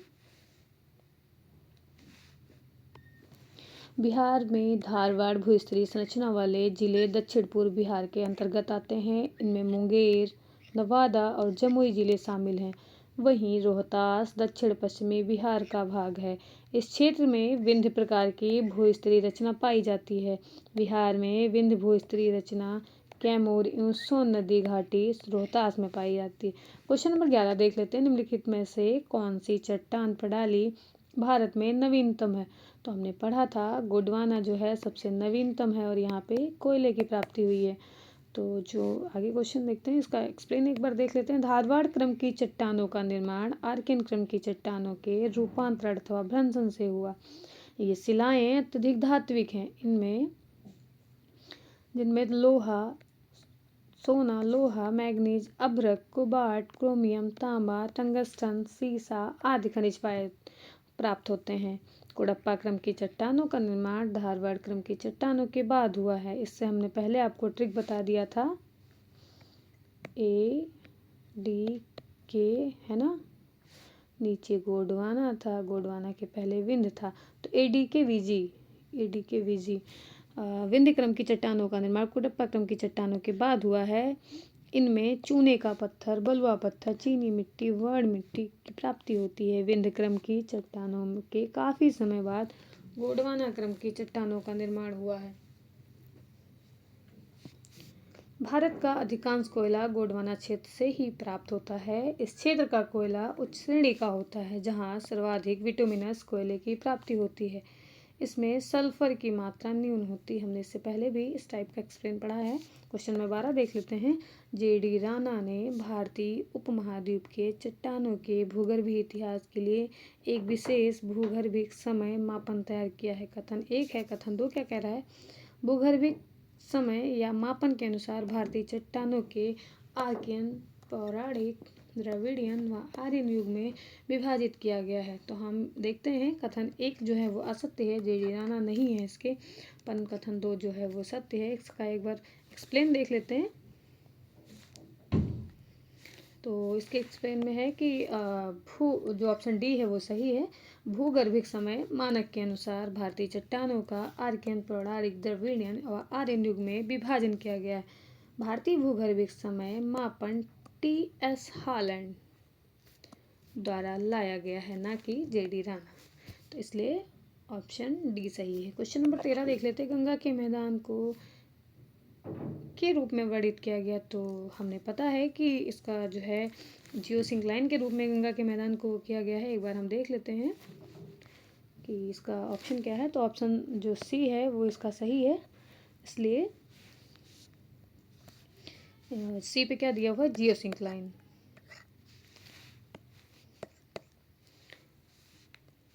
आगे बढ़ते हैं। क्वेश्चन नंबर इसका एक्सप्लेन एक बार देख लेते हैं। ये ऑप्शन सी हो गया। गंगा के मैदान को एक जियोसिंक्लाइन या भू अभिनत गर्त के रूप में वर्णित किया गया है। इसका निर्माण मुख्य रूप से हिमालय पर्वतमाला निर्माण प्रक्रिया के तीसरे चरण में, ध्यान रखना है, गंगा का निर्माण, हिमालय का निर्माण जब हो रहा था उसके तीसरे चरण में हुआ, जो गंगा का मैदान है। आगे देखते हैं उत्तर का पर्वतीय प्रदेश। तो ये इसके कुछ नोट्स हैं वो देख लेते हैं। तो उत्तर का पर्वतीय प्रदेश जो है, उसके बाद हम देखेंगे इसके नोट पॉइंट को। भारत की उत्तरी सीमा का पर विस्तृत हिमालय भूगर्भीय रूप से युवा एवं बनावट के दृष्टिकोण से नवीन वलित पर्वत श्रृंखला है। ये पर्वत श्रृंखलाएं पश्चिम पूर्व दिशा में सिंधु से लेकर ब्रह्मपुत्र तक फैली हुई हैं। ये मैप पे समझेंगे, ये पॉइंट सीधे सीधे मैप पे देखेंगे। हिमालय विश्व की सबसे, यहाँ से लेके जैसे सिंधु से लेके हिमालय यहाँ तक, यानी विश्व जो ये दूसरी है सिंधु से लेकर ब्रह्मपुत्र, यहाँ हो गई ब्रह्मपुत्र और ये हो गई सिंधु। इस तरह मैप पे देखेंगे इसको लेके। हिमालय विश्व की सबसे, अगर आप इंटरेस्टेड होंगे तो हम अगला जो पोर्शन होगा इसको इससे साथ मैप अटैच करके आपको पढ़ाएंगे, अगर आपको अच्छा लगेगा। देन हिमालय विश्व की सबसे ऊंची पर्वत श्रेणी है। हिमालय लगभग 2500 किलोमीटर की लंबाई, औसत चौड़ाई 240 किलोमीटर में फैलकर अर्धवृत्त का निर्माण करता है। इसकी चौड़ाई कश्मीर में 400 किलोमीटर तथा अरुणाचल प्रदेश में 150 किलोमीटर है। भारत के प्रमुख हिमालयी राज्य केंद्र शासित प्रदेश जम्मू कश्मीर, लद्दाख, हिमाचल प्रदेश, उत्तराखंड, सिक्किम, अरुणाचल प्रदेश, मेघालय, नागालैंड, मणिपुर, मिजोरम, त्रिपुरा हैं। यानी कि कितने राज्य हो गए, एक बार गिनती कर लेते हैं। ये केंद्र शासित प्रदेश को तो हिमालय जो है जम्मू कश्मीर और लद्दाख, ये 2 केंद्र शासित प्रदेश हो गए, और हिमाचल 1, उत्तराखंड 2, सिक्किम 3, अरुणाचल प्रदेश 4, मेघालय 5, नागालैंड 6, मणिपुर 7, मिजोरम 8, त्रिपुरा 9 राज्य प्लस 2 केंद्र शासित प्रदेशों में फैला है। इस प्रकार 11। इसके अलावा असम और पश्चिम बंगाल के पहाड़ी क्षेत्र भी इसके अंतर्गत आते हैं। ध्यान रखना, 2 ये जिले जिनके पहाड़ी क्षेत्र इसके अंतर्गत आते हैं। हिमालय असम हो गया और पश्चिम बंगाल हो गया। हिमालय के पश्चिमी भाग की अपेक्षा पूर्वी भाग की ऊंचाई में अधिक विविधता पाई जाती है। विविधता पूर्वी हिस्से में है, ना कि पश्चिमी हिस्से में। पश्चिमी हिस्से में एकरूपता ज़्यादा है। हिमालय में को निर्माण की आयु के आधार एवं वलयों की तीव्रता के आधार पर 4 समानांतर संरचनात्मक क्षेत्रों में बांटा जा सकता है। तो कौन कौन से 4 समानांतर संरचना वाले क्षेत्र हैं देख लेते हैं एक बार।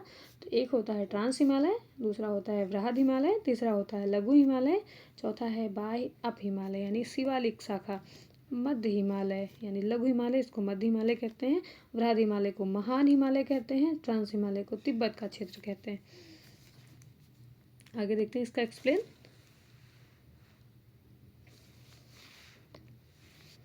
हिमालय का प्रयुक्त अनुदैर्ध्य यानी लॉन्गिट्यूडनल विभाजन उत्तर से दक्षिण क्रम में है। ट्रांस हिमालय का अंतिम रूप से उत्थान क्रिटेशियस टर्सरी काल तक हुआ है। इस प्रकार यह हिमालय की सबसे प्राचीन श्रेणी है। हिमालय की अन्य श्रेणियों का उत्थान टर्सरी काल में विभिन्न युगों में हुआ है, जिसमें वृहद हिमालय या महान हिमालय हिमालय की दूसरी प्राचीन श्रेणी है, जिसका निर्माण ओलिगोसीन युग में जो 25 से 40 मिलियन वर्ष पूर्व में हुआ है। इसके पश्चात लघु हिमालय श्रेणी का निर्माण मध्य मायोसीन युग में यानी 14 मिलियन वर्ष पूर्व में, तथा शिवालिक सबसे नवीनतम श्रेणी का निर्माण प्लायोसीन युग में। ये टाइम स्केल हैं, आप एक बार टाइम स्केल पूरी देखेंगे तो आप इसका जो कॉन्सेप्ट है वो समझ जाएंगे, जिसका निर्माण 5 से 1.7 मिलियन वर्ष पूर्व में हुआ है। आगे देखते हैं।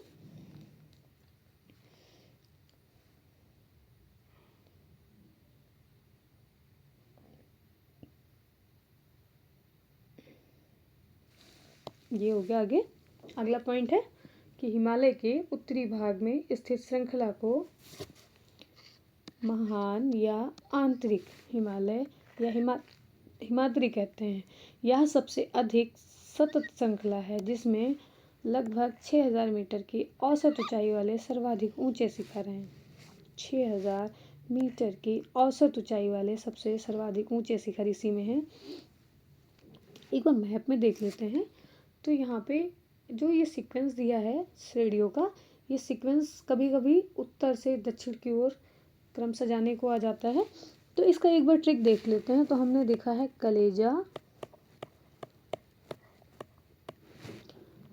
पार, कलेजा यानी कि काराकोरम, लद्दाख, जास्कर, पीर पंजाल, और इसके बाद जो कलेजा पार शिव, कलेजा पार शिव, तो ये हो गया शिवालिक। तो हमने इसका देख लिया सीक्वेंस क्या है। इसके बाद जो इनका कहना है कि इधर की औसत ऊंचाई सर्वाधिक 6000 किलोमीटर है, जबकि इधर जो है जो अंतर है चोटियों का, पहाड़ियों का, वो ज़्यादा है आपस में। अगला पॉइंट देख लेते हैं। महान हिमालय स्थित एवरेस्ट विश्व की सबसे सर्वोच्च ऊंची चोटी है, सबसे ऊंची चोटी है। यह नेपाल और तिब्बत की सीमा पर स्थित है। ये एवरेस्ट हो गई, ये नेपाल और तिब्बत की सीमा पर स्थित है। कंचनजंगा हिमालय पर्वत श्रृंखला में स्थित विश्व की तीसरे सबसे ऊंची चोटी है। कंचनजंगा ये हो गई। यह पूर्व में तीस्ता नदी, इसके पूर्व में क्या है, तीस्ता नदी, और पश्चिम में तामुर नदी, तीस्ता और तामुर।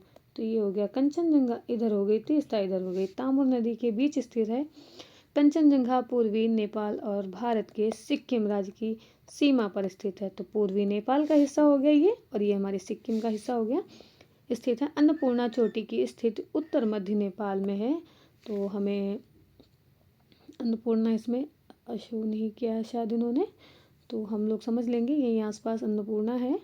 ये उन्होंने बोला है कि उत्तर और मध्य नेपाल, तो ये मध्य नेपाल हो गया और ये उत्तरी हिस्सा हो गया, नेपाल में है। धौलागिरी चोटी भी नेपाल के मध्य में है, तो यहीं आसपास जो है वो धौलागिरी भी है। आगे देखते हैं। महान हिमालय के वलय की प्रकृति असममित है, यानी कि असिमेट्रिकल है। हिमालय में इस भाग का कोड ग्रेनाइट का बना है। यह श्रृंखला हमेशा बर्फ से ढकी रहती है। इसमें बहुत सी हिमानियों का प्रवाह होता है, इसलिए हिमालय से निकलने वाली नदियाँ सतत वाहिनी हैं। महान हिमालय के दक्षिण में स्थित श्रृंखलाओं को लघु हिमालय, मध्य हिमालय कहा जाता है। इसका निर्माण मुख्यतः अत्यधिक संपीड़ित तथा परिवर्तित शैलों से हुआ है। इनकी ऊंचाई 3700 मीटर से 4500 मीटर के बीच है तथा चौड़ाई 60 से 80 किलोमीटर के मध्य है। मध्य हिमालय में पीर पंजाल श्रृंखला सबसे लंबी है।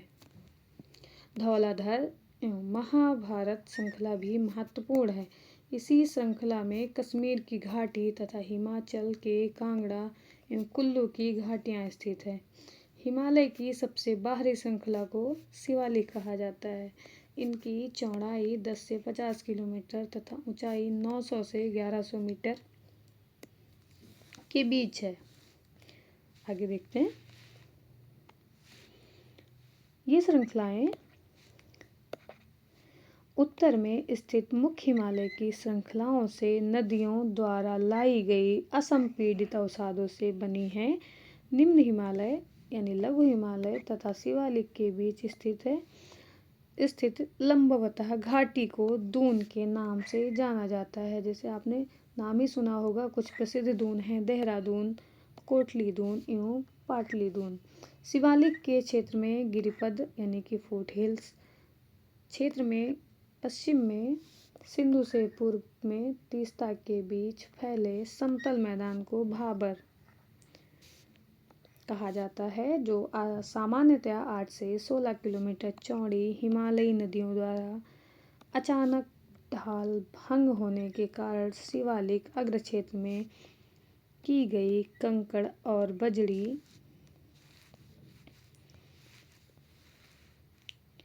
आगे देखते हैं। बजरी के जमाव से निर्मित मेखला है। कंकड़ और बजरी की सरंध्रता इतनी अधिक होती है कि समूची नदी इसमें लुप्त हो जाती है और धरातल पर केवल सूखी घाटी ही दिखाई पड़ती है। भाबर मैदान की चौड़ाई पूर्व में कम और पश्चिम में अधिक पाई जाती है। भाबर के दक्षिण में 15 से 30 किलोमीटर चौड़ा दलदली क्षेत्र फैला हुआ है, जिसे तराई कहते हैं। महान हिमालय के उत्तर में ट्रांस हिमालय स्थित है। पामीर की गांठ तिब्बत ट्रांस हिमालय में ही स्थित है। काराकोरम, लद्दाख और जास्कर पर्वत श्रेणियां ट्रांस हिमालय का ही भाग हैं। हिंदू धर्म का पवित्र कैलाश पर्वत ट्रांस हिमालय पर्वतमाला के पश्चिमी हिस्से में स्थित है। अगला पॉइंट देखते हैं। हिमालय को पश्चिम से पूर्व तक स्थित क्षेत्रों के आधार पर भी विभाजित किया गया है। इन वर्गीकरण को नदी घाटियों की सीमाओं के आधार पर किया गया है। उदाहरण के लिए देख लेते हैं। सतलज या सतलुज एवं सिंध के बीच स्थित हिमालय को पंजाब हिमालय यानी जो सतलज है ये सिंधु हो गई, ये सतलज के बीच को पंजाब हिमालय, ऐसे हम लोग पेज पे बना लेंगे जिससे हमें याद करने में आसानी हो। पश्चिम से पूर्व तक क्रमशः इसे कश्मीर तथा हिमाचल हिमालय नाम से जाना जाता है। सतलज तथा काली नदियों के बीच स्थित हिमालय के भाग को कुमाऊं, ये जो सतलज है यहाँ से काली नदी निकलती है उत्तराखंड के आसपास से, इसके बीच वाले हिस्से को कुमाऊं हिमालय कहते हैं। तो ये जो कुमाऊं हिमालय है, इसके बाद काली और तीस्ता जो सिक्किम के आसपास अभी हमने देखा था कंचनजंगा के पूर्वी हिस्से में, तो काली तथा तीस्ता नदियों के बीच के स्थित जो भाग हिमालय का भाग है उसको नेपाल हिमालय कहते हैं। तो ये जो पूरा होगा ये नेपाल हिमालय। हम लोग ऐसे इंडिया का मैप बनाएंगे, उसमें सारी नदियाँ बना लेंगे। नदियों का जो बीच वाला पार्ट है, सिंधु हो गई, सतलज हो गई, काली हो गई, तीस्ता हो गई, ऐसे बनाएंगे। इनके बीच बीच पार्ट के नाम लिख लेंगे। हिमालय नेपाल हिमालय के नाम से जाना जाता है। तीस्ता एवं दिहांग नदियों के बीच स्थित हिमालय को असम हिमालय के नाम से जाना जाता है।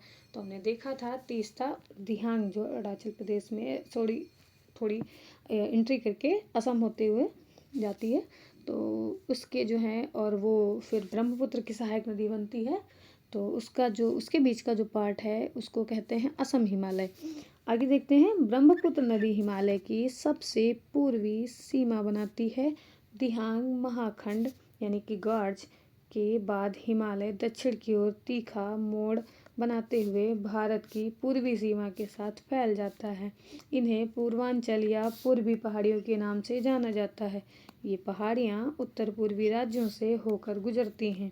पूर्वी हिमालय की पहाड़ियाँ अधिकतर समानांतर श्रृंखलाओं एवं घाटियों के रूप में फैली हैं। पूर्वांचल में पटकाई, नागा, मिजो और मणिपुर पहाड़ियाँ शामिल हैं। भारत के लिए हिमालय का बड़ा महत्व है। यदि हिमालय पर्वत श्रेणियाँ नहीं होती तो भारत के अधिकांश भाग में साइबेरिया से आने वाली शीतलहरों का अनुभव होता। सिंधु गंगा मैदान इतनी सुविस्तृत जलोढ़ मृदा से वंचित होता। मानसून का प्रतिरूप पर वर्तमान प्रतिरूप से भिन्न होता। अगला पॉइंट देख लेते हैं। हिमालय पर्वत मानसून पवनों को रोककर उपमहाद्वीप में वर्षा का कारण बनता। साथ ही हिमालय क्षेत्र से प्रवाहित होने वाली सिंधु गंगा एवं उसकी सहायक नदियाँ अपरदन एवं निक्षेपण के द्वारा जलोढ़ मैदान का निर्माण करती हैं। अगला पॉइंट देखते हैं, अटल टनल 9.2 किलोमीटर लंबी अटल टनल हिमालय के पूर्वी पीर पंजाल श्रृंखला में स्थित है। यह पूरे वर्ष मनाली को लाहौल स्पीति घाटी से जोड़कर रखती है। इसका निर्माण सीमा सड़क संगठन द्वारा किया गया है तथा भारत के लिए सामरिक दृष्टि से महत्वपूर्ण है। वर्ष 2002 में तत्कालीन प्रधानमंत्री अटल बिहारी वाजपेयी ने इस टनल की पहुंच सड़क की आधारशिला रखी थी। 3 अक्टूबर 2020 को रोहतांग हिमाचल प्रदेश में प्रधानमंत्री नरेंद्र मोदी ने अटल टनल का उद्घाटन किया है। आगे देखते हैं।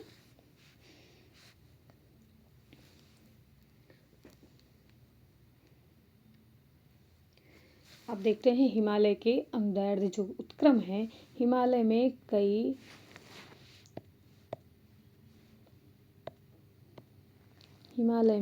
अंगदैर्ध्य उत्क्रम यानी थ्रस्ट हैं एवं भ्रंश यानी फॉल्ट पाए जाते हैं। दक्षिण से उत्तर बढ़ने पर मेन फ्रंटल थ्रस्ट यानी कि MFT मिलता है।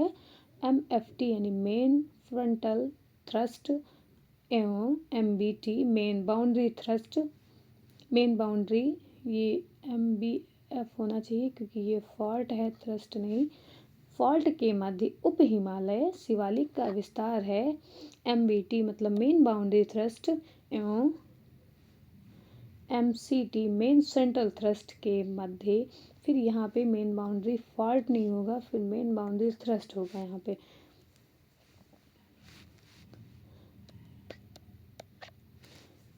इसके ऊपर वृहद हिमालय जिसे CCZ यानी सेंट्रल क्रिस्टलाइन जोन भी कहा जाता है का विस्तार है। MCT के ऊपर MCT का मतलब यहाँ मेन सेंट्रल थ्रस्ट है के ऊपर HHC यानी हायर हिमालयन क्रिस्टलाइंस स्थिर है।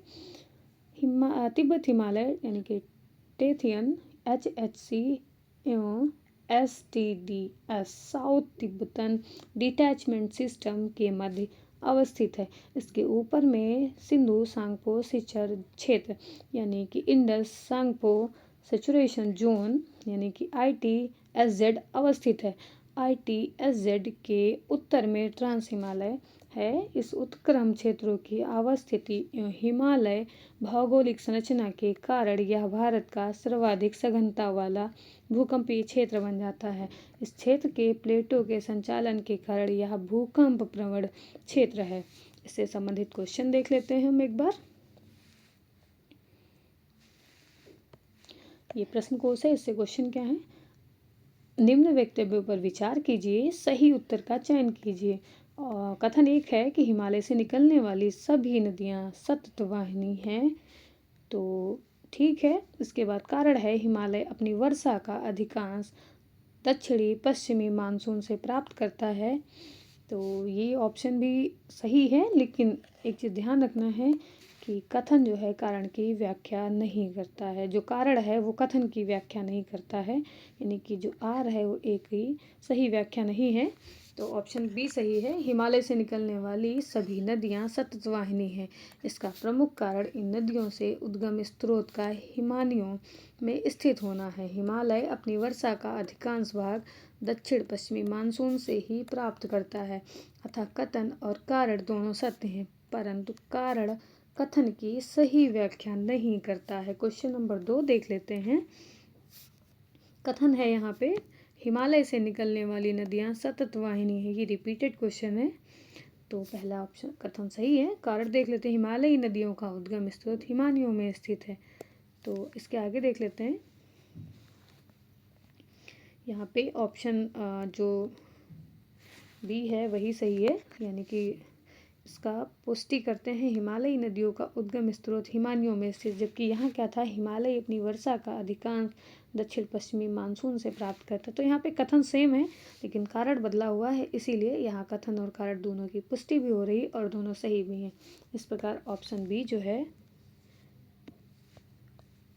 वो सही है। आगे बढ़ते हैं।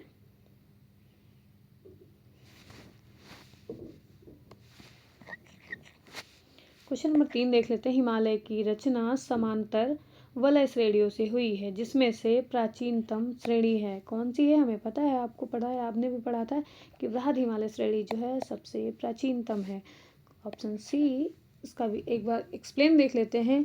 उपयुक्त विकल्पों के अनुसार बृहद हिमालय सबसे प्राचीनतम श्रेणी यानी कि ओलिगोसीन युग 25 से 40 मिलियन वर्ष पूर्व है। इसके पश्चात लघु हिमालय श्रेणी मध्य में मायोसीन 14 मिलियन वर्ष पूर्व तथा शिवालिक सबसे नवीनतम प्लायोसीन युग मिलियन वर्ष पूर्व है। बृहद लघु एवं शिवालिक हिमालय श्रेणियों का उत्थान तरसरी काल के विभिन्न युगों में हुआ। क्वेश्चन नंबर 4, यदि हिमालय पर्वत श्रेणियां नहीं होती तो भारत पर सर्वाधिक संभाव्य भौगोलिक प्रभाव क्या होता?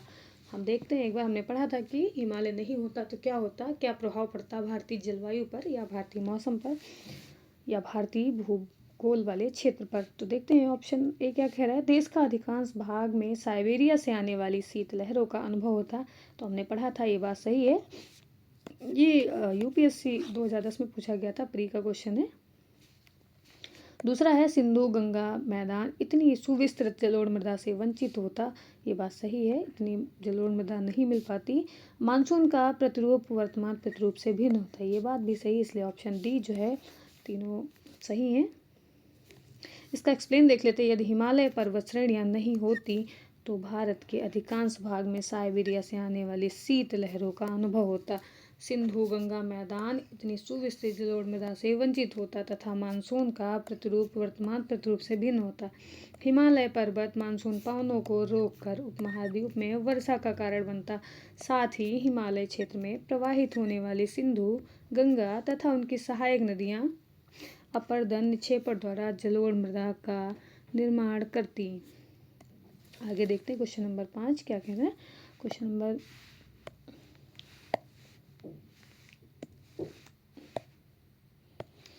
क्वेश्चन नंबर 5 कह रहा उत्तर भारत में उप हिमालय क्षेत्र के सहारे फैले समतल मैदान को क्या कहा जाता है? हमने पढ़ा था कि इसको भाबर यानी ऑप्शन डी सही है, भाबर कहा जाता है।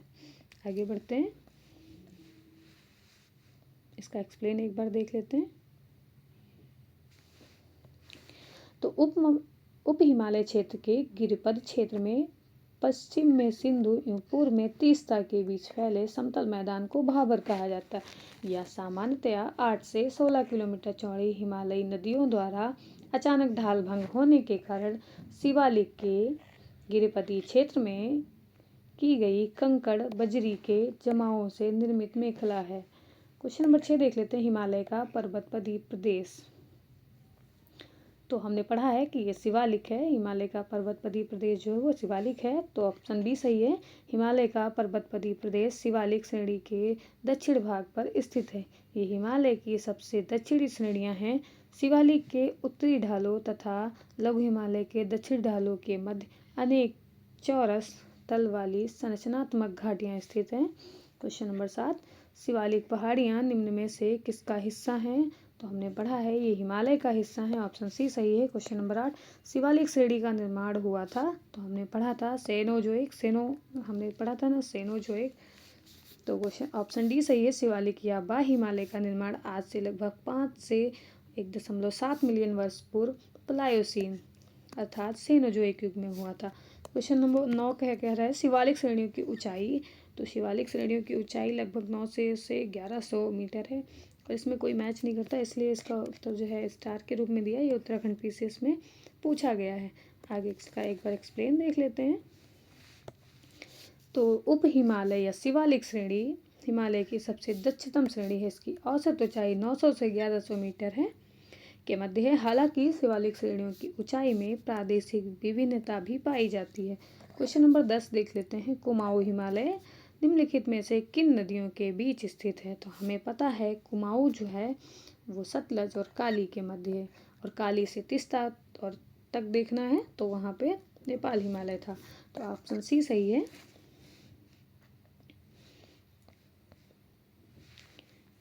आगे देखते हैं, इसका एक बार एक्सप्लेन देख लेंगे। तो कुमाऊं हिमालय सतलज, सतलुज और काली नदियों के बीच स्थित है। सिंधु और सतलज के बीच नदियों के बीच स्थित हिमालय के भाग को जो सिंधु और सतलज से है उसको पंजाब हिमालय, तथा काली और तीस्ता नदियों के बीच स्थित हिमालय को नेपाल हिमालय, और तीस्ता और दिहांग नदियों के बीच के हिमालय को असम हिमालय। यानी ये 4 पॉइंट है, इन्हें याद रखना है। ये नदियों के बंटवारे के हिसाब से हिमालय के पार नाम दिए गए हैं। तो क्वेश्चन नंबर 11 पे आ जाते हैं। शिवालिक शैल समूह के दक्षिण में भाबर क्षेत्र उदाहरण है, तो किस चीज़ का है? तो हमने पढ़ा था कि गिरिपद की स्थिति का है, तो ऑप्शन सी सही है। भाबर मैदान शिवालिक के गिरिपद क्षेत्र के पश्चिम में सिंधु से पूरब में तीस्ता के बीच तक फैला हुआ है। सिंधु से पूरब में और तीस्ता के बीच फैला हुआ है। 8 से 16 किलोमीटर चौड़ाई में इस मैदान का निर्माण कंकड़ या बजरी के जमाव से हुआ है। क्वेश्चन नंबर 12 देख लेते हैं एक बार। जब आप हिमालय की यात्रा करेंगे तो आप निम्नलिखित को देखेंगे। ये आईएएस में यानी कि यूपीएससी में 2012 में पूछा गया क्वेश्चन है, अच्छा क्वेश्चन है ये। तो वहाँ पे गहरे गड्ढे देखेंगे, हाँ तो ठीक है गहरे गड्ढे मिलेंगे क्योंकि हम हिमालय की यात्रा कर रहे हैं। और यू आकार वाले नदी मार्ग मिलेंगे, तो यू आकार की घाटियाँ तो मिलेंगी ही। समानांतर पर्वत बहुत सारी श्रेणियाँ मिलेंगी। भूस्खलन के लिए उत्तरदायी तीव्र ढाल भी मिलेगा। तो उपयुक्त में से कौन से हिमालय के तरुण वलित यानी नवीन मोड़दार पर्वत के साक्ष्य कहे जा सकते? तो ये सारी चीज़ें हैं जो हिमालय में मिलेंगी। तो यहाँ पे देखेंगे इसका ऑप्शन डी सही है, और इसका एक बार एक्सप्लेन देख लेते हैं।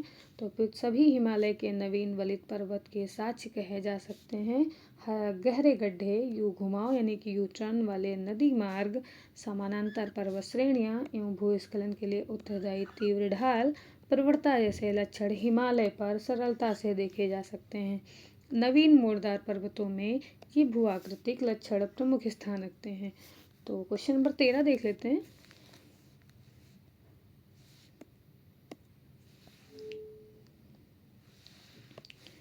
ये 4 पॉइंट दिए हुए हैं, तो लिखा है इसमें दिए हुए जम्मू कश्मीर के मानचित्र की जांच कीजिए। तो आपको जांच करके ये बताना है कि कौन कौन सी पर्वत श्रेणियाँ ये हैं। तो 1, 2, 3, 4, तो इसमें पहला ऑप्शन है क्रमशः 1, 2, 3, 4 में अंकित पर्वत श्रेणियाँ क्रमशः हैं। तो आपको बताना है लद्दाख, जास्कर, कराकोरम या पीर पंजाल, इनमें से सीक्वेंस किस चीज़ का है। तो आपको हमने एक ट्रिक बताई थी, कलेजा पार, तो हम वही लगा लेते हैं इसमें, देखते हैं आंसर मिलेगा कि नहीं।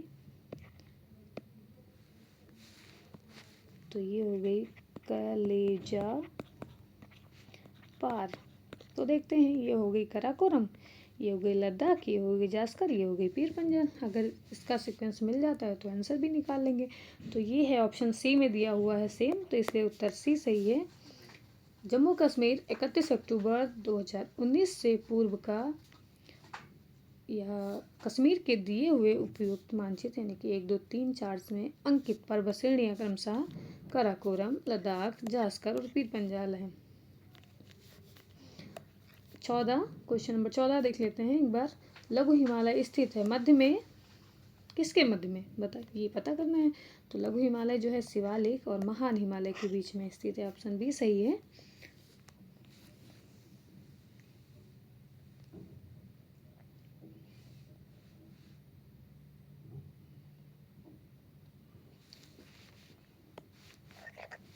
लघु हिमालय शिवालिक और महान हिमालय के मध्य स्थित है। हिमालय का अंतर विभाजन उत्तर से दक्षिण की ओर इस प्रकार है, जैसे कि पहले ट्रांस हिमालय, फिर महान हिमालय, फिर लघु हिमालय, फिर शिवालिक। तो हम एक इसकी ट्रिक बना लेते हैं, इसका नाम है TMLS हिमालय। तो ये है TMLS। एक बार हिमालय इसके साथ में इसलिए लगाएंगे क्योंकि आप कंफ्यूज ना हो कि TMLS वाली जो ट्रिक है वो किसकी है, इसलिए पूरा नाम ही बोलेंगे TMLS हिमालय। तो हमको पता रहेगा कि ये जो है ट्रांस हिमालय है, ये है महान हिमालय की, ये लघु हिमालय की, और ये शिवालिक हिमालय की। आगे देखते हैं। पश्चिम भाग में, जो पश्चिमी भाग है, पश्चिमी भाग में हिमालय की श्रेणियों का दक्षिण से उत्तर की ओर निम्नलिखित में से कौन सा क्रम सही है। तो ये जो हिस्सा जो ये हमने पढ़ा है ये पश्चिमी हिमालय ही है। तो हम इसमें देखते हैं कैसे कैसे लगाएंगे। हमने लिखा था TMLS, तो TMLS से कुछ निकलेगा क्या, इस देख लेते हैं। तो ये पूछा है इसने कि दक्षिण से उत्तर की ओर, तो यहाँ पे क्रम ध्यान रखना है, वरना कभी कभी हम लोग, एक होता ना कि हम उत्तर से ही दक्षिण में लगा देते हैं, क्योंकि वो हमारे माइंडसेट में है कि उत्तर से दक्षिण ही पूछता है। इसमें उल्टा पूछा है तो हम लोग उल्टा इसको कर देंगे, SLMT। तो S मतलब शिवालिक, फिर होगा लघु, फिर लघु हिमालय, फिर महान, उसके बाद ट्रांस हिमालय, यानी कि ऑप्शन बी सही है। तो आगे देख लेते हैं। पश्चिम भाग में हिमालय की श्रेणियों में सबसे दक्षिण में शिवालिक श्रेणी है, इसके बाद उत्तर की ओर क्रमशः लघु एवं मध्य हिमालय एवं महान हिमालय है। क्वेश्चन नंबर 16 देख लेते हैं। निम्नलिखित में से कौन सबसे नवीन पर्वत श्रेणी है। तो सबसे नवीन पर्वत श्रेणी कौन है, शिवालिक है, हमने पढ़ा था शिवालिक, ऑप्शन सी सही है। भारत में सबसे नवीन पर्वत श्रेणियाँ शिवालिक हैं, जो कि नवीन वलित पर्वत का उदाहरण है। क्वेश्चन नंबर 17 देख लेते हैं। जो अधोलिखित उच्चावच आकृतियों पर ध्यान दीजिए। तो इसमें दिया है इसने जास्कर, धौलाधर, लद्दाख और कराकोरम। क्वेश्चन देख लेते हैं क्या कह रहा है आगे। इनको उत्तर से लगाना है कि दक्षिण से लगाना है। तो इन्होंने बोला है कि दक्षिण से उत्तर की ओर लगाइए आप। तो हम इसको दक्षिण से उत्तर की ओर लगाने का प्रयास करते हैं।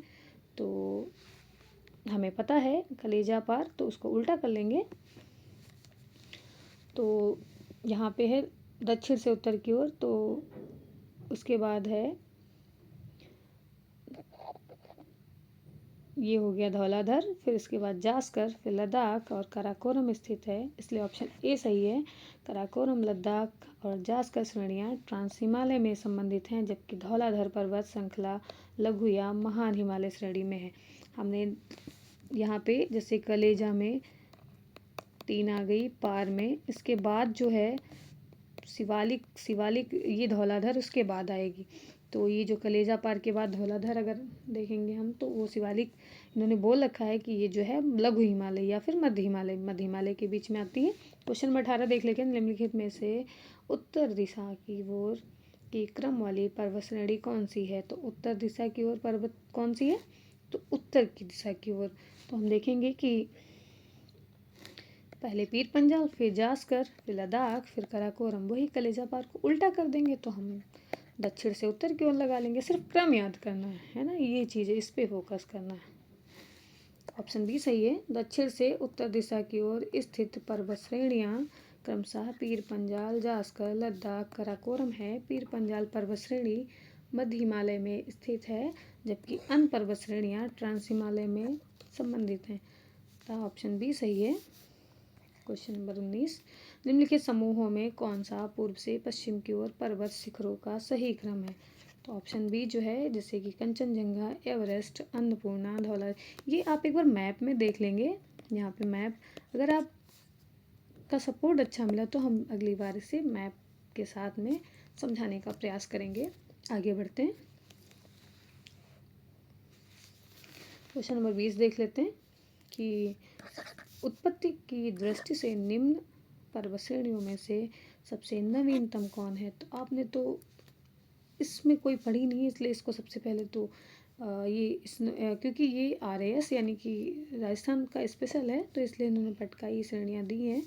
पटकाई श्रेणियाँ, क्योंकि इसका सीक्वेंस अजंता, कैमूर, पालकोंडा। अब हम इससे देखेंगे कि ये प्रायद्वीपीय भारत में है, और ये पटकाई श्रेणियाँ जो हैं ये इनकी लोकेशन सारी के देखेंगे। तो अगर अगली बार आपका सपोर्ट मिला तो हम इसको सारी मैप के साथ में बताने का प्रयास करेंगे, इसलिए ऑप्शन डी इसका सही है। एक बार इसका जो है एक्सप्लेन देख लेते हैं हम लोग। पटकाई श्रेणियाँ हिमालय श्रेणियों में स्थित हैं। इसका निर्माण टर्सरी युग में हुआ है। टर्सरी युग में शेष सभी दक्षिण और मध्य भारत में स्थित हैं। दक्षिण और मध्य भारत, दक्षिण मतलब वही प्रायद्वीपीय भारत, जो प्रायद्वीपीय भारत पठार का भाग है। चूँकि प्रायद्वीपीय पठार भारत का सर्वाधिक प्राचीनतम भूखंड है, अतः उपयुक्त में सबसे नवीनतम श्रेणियाँ पटकाई श्रेणी हैं। आप इसका तर्क अगर समझ गए हो, वरना हम एक बार इसको बता देते हैं। इनका कहना यूँ है कि ये जो प्रायद्वीपीय भारत है ये सबसे प्राचीनतम है। तो प्रायद्वीपीय भारत में पाई जाने वाली जो सारी पहाड़ियाँ हैं वो पुरानी होंगी, क्योंकि ये पालकोंडा, अजंता और कैमूर ये सारी जो हैं प्रायद्वीपीय भारत में हैं। और ये पटकाई जो श्रेणियाँ हैं ये नवीनतम श्रेणी है पर्वत हिमालय के उसमें, तो इसलिए इसको नवीनतम, इसलिए इस आंसर को एलिमिनेट करके हम ऑप्शन डी पे आ सकते हैं। आगे देखते हैं।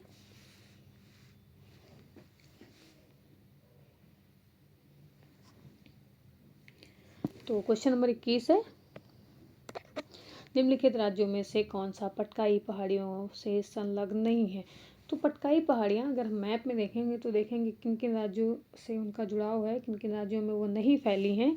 इसलिए देखे हैं ए और बी जो है त्रिपुरा में नहीं है। तो कहाँ कहाँ पे पाई जाती है, तो पटकाई पहाड़ियाँ जो हैं असम में है, मणिपुर में है, मेघालय में है, मिजोरम में है, नागालैंड में संलग्न है। त्रिपुरा राज्य पटकाई पहाड़ियों से संलग्न नहीं है। मिजो पहाड़ियाँ त्रिपुरा से संलग्न है। एक चीज़ ध्यान रखना है, आपको यहाँ पे मैप लेके बैठना है और पटकाई पहाड़ियाँ को एक बार देख लेना है कि किस राज्य को टच नहीं कर रही। क्वेश्चन नंबर 22 पे आ जाते हैं। पीर पंजाल श्रेणियाँ पाई जाती हैं। तो पीर पंजाल कहाँ पाई जाती हैं ये देखते हैं। तो एक बार अरुणाचल प्रदेश, जम्मू और कश्मीर में, पंजाब में और उत्तराखंड में। तो हमने भी देखा था कलेजा पार में, तो जो पार था वो पीर पंजाल श्रेणी थी जो जम्मू और कश्मीर के हिस्से में थी, इसलिए ऑप्शन बी सही है। पीर पंजाल श्रेणी मध्य हिमालय में अवस्थित है। यह हिमालय प्रदेश और जम्मू और कश्मीर यानी कि अविभाजन में दक्षिण पूर्व से उत्तर पश्चिम तक विस्तारित है। क्वेश्चन नंबर 23 आ जाते हैं। तो अटल टनल से संबंधित निम्नलिखित कथनों पर विचार कीजिए, इनमें कौन से सही हैं। तो इसका निर्माण सीमा सड़क संगठन द्वारा किया गया, तो हमने पढ़ा था, ये एकदम ठीक था। यह मनाली और लाहौल स्पीति घाटी को जोड़ती है, तो हमने देखा था कि यह भी ठीक है। यह हिमालय के पीर पंजाल पर्वत श्रेणी श्रृंखला के मध्य स्थित है, तो ये भी ठीक था। यह भारत के लिए सामरिक दृष्टि से महत्वपूर्ण है, तो ये भी ठीक है, क्योंकि ये साल भर जो है सड़क को चालू रखता है, इसलिए बर्फ़ की जो स्थितियाँ होती हैं सड़क बंद करने वाली, वो इस पर नहीं, उसको रोक नहीं पाती हैं, इसलिए ये सामरिक दृष्टि से भी महत्वपूर्ण है, इसलिए ऑप्शन डी सही है। आइए इसका एक बार एक्सप्लेन देख लेते हैं। 9.02 किलोमीटर लंबी अटल टनल हिमालय के पूर्वी पीर पंजाल श्रृंखला में स्थित है। यह पूरे वर्ष मनाली की लाहौल स्पीति घाटी से जोड़कर रखती है। इसका निर्माण सीमा सड़क संगठन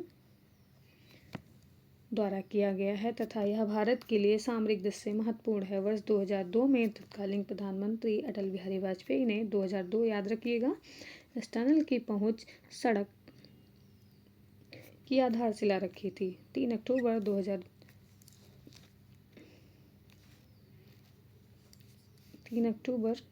2020 को रोहतांग हिमाचल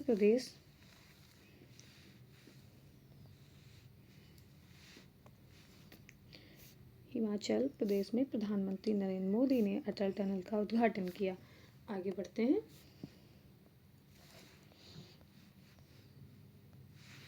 क्वेश्चन नंबर 24 पे आते हैं। माफ करिएगा।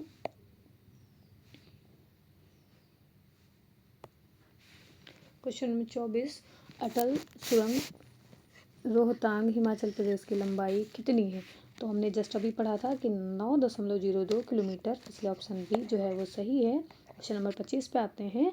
निम्न हिमालय पर्वत श्रेणियों में से किस पर्वत श्रेणी को अटल टनल पार करती है? तो देख लेते हैं।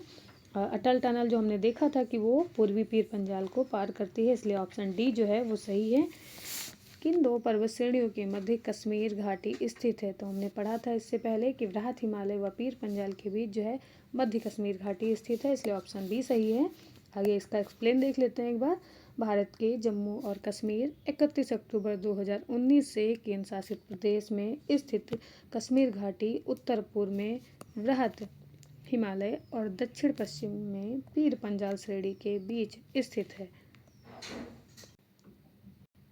आगे देखते हैं क्वेश्चन नंबर 27 को, जिसमें है कश्मीर घाटी स्थित है। तो हम कश्मीर घाटी देखा था पीर पंजाल और हिमाद्री पर्वत श्रेणियों के मध्य है, तो ऑप्शन बी है। क्वेश्चन नंबर 28 देख लेते हैं। निम्नलिखित में से कौन अक्साई चीन का भाग है? तो अक्साई चीन के लद्दाख पठार जो है वो अक्साई चीन का भाग है। बाकी ये सब जो है वो नीचे हैं, शिवालिक तो सबसे नीचे है। ऑप्शन डी जो है इसका उत्तर है। इस आगे देखते हैं क्वेश्चन नंबर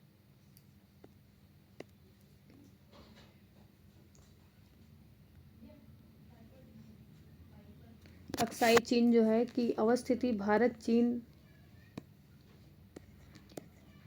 और पाकिस्तान की सीमाओं के सम्मिलित संधि स्थल पर इस भारतीय भूभाग पर वर्ष 1962 के युद्ध में चीन ने कब्जा कर लिया था। तब से यह भारत चीन के मध्य सीमा विवाद का क्षेत्र है। लद्दाख पठार अक्साई चीन के क्षेत्र में ही अवस्थित है। क्वेश्चन नंबर 29 जो है ग्रेट हिमालय की ऊंचाई क्या है? तो ग्रेट हिमालय की ऊंचाई जो है 8,850, यानी कि आपको पता है। क्वेश्चन ऑप्शन ए सही है। हमने देखा है कहीं कहीं 848 भी लिखा होता, आप वो देख लीजिएगा जिस हिसाब से ऑप्शन में दिया हो। ये झारखंड पीसेस में 850 दे रखा।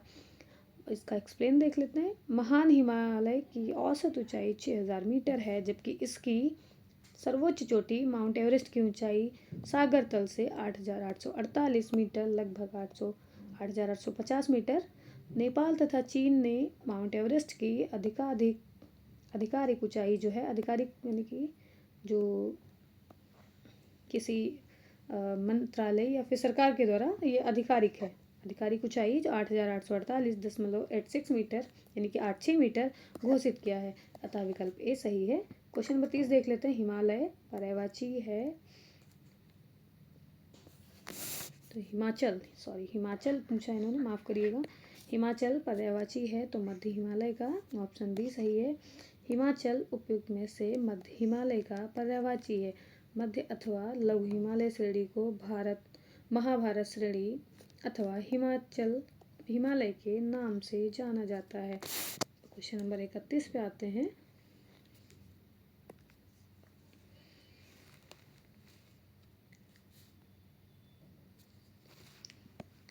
क्वेश्चन नंबर 31 देखते हैं। क्वेश्चन नंबर पहला पॉइंट है कि भारत में हिमालय केवल 5 राज्यों में फैला हुआ है।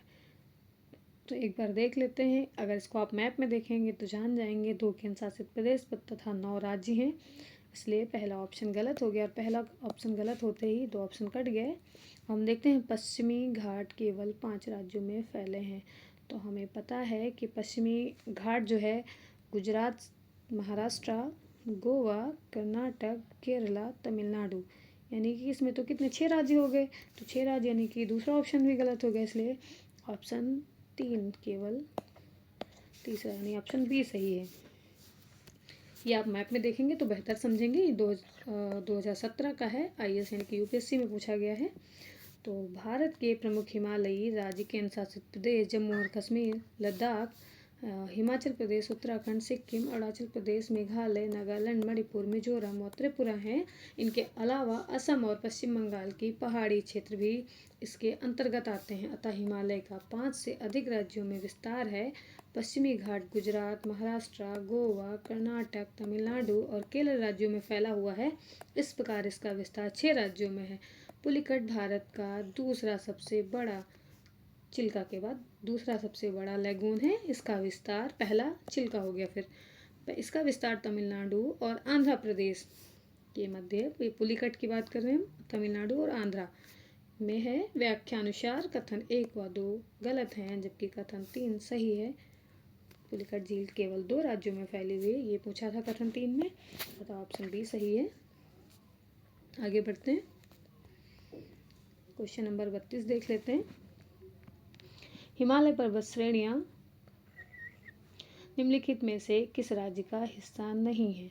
तो हम देख चुके हैं कि हिमालय जो है उत्तराखंड में भी है, सिक्किम में भी है, हिमाचल में भी है, ये उत्तर प्रदेश में नहीं है, तब भी ऑप्शन जो है उत्तर प्रदेश होगा।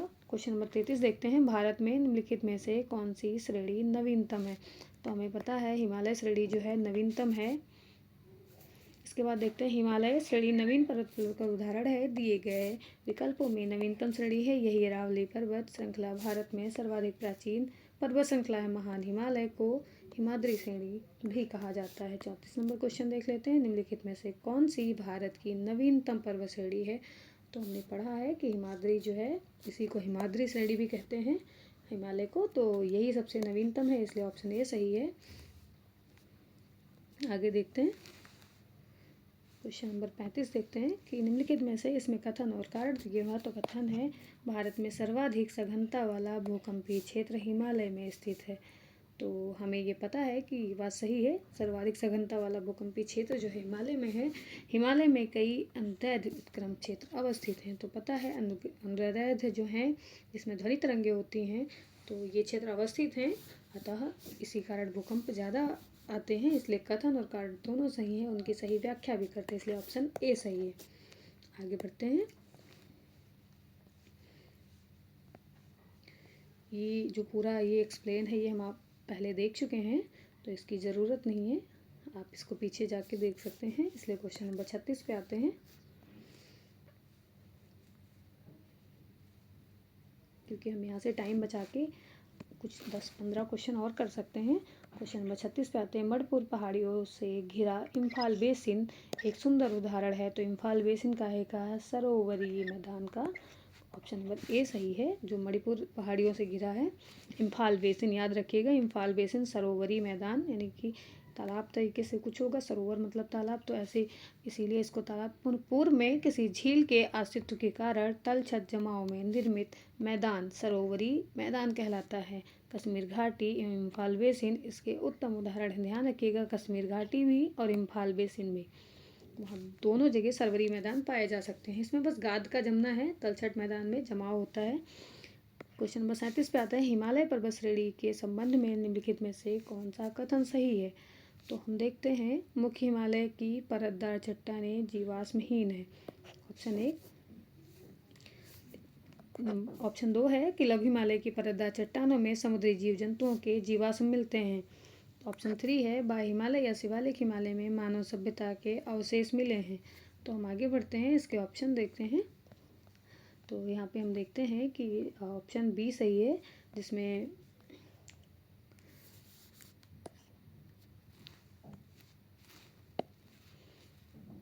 देखते हैं, एक बार इंसर्ट कर लेते हैं। इसमें कि ऑप्शन बी सही है, 2 और 3, यानी कि पहला गलत है। मुख्य हिमालय की परतदार चट्टानें जीवाश्महीन नहीं है, वहाँ जीवाश्म पाए जाते हैं, और इसलिए ऑप्शन 1 गलत हो गया। आगे देखते हैं, इसका एक्सप्लेन देख लेते हैं एक बार।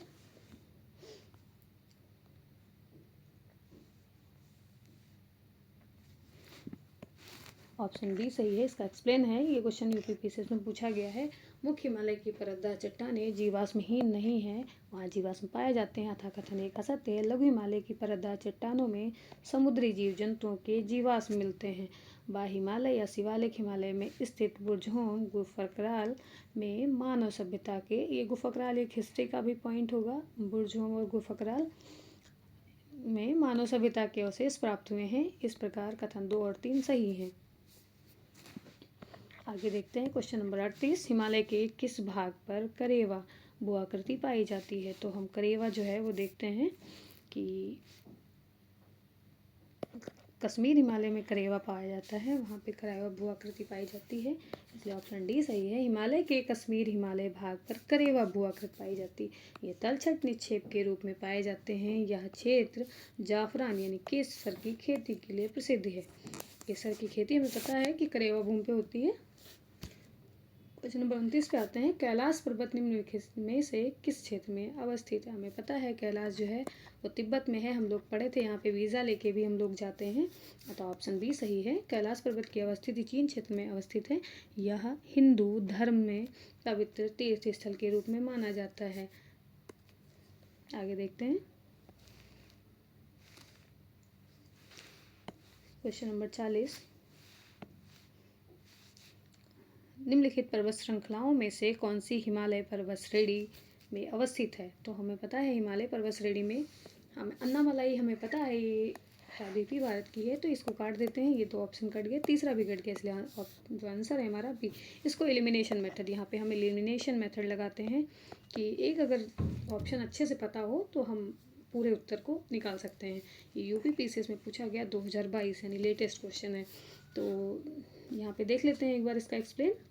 चोऊ यानी च्यूयू या लाहौद से हिमालय पर्वत श्रेणी में अवस्थित पर्वत श्रृंखला है, जबकि अन्नामलाई एवं सिरुमलाई दक्षिण भारत की पर्वत श्रेणियां हैं।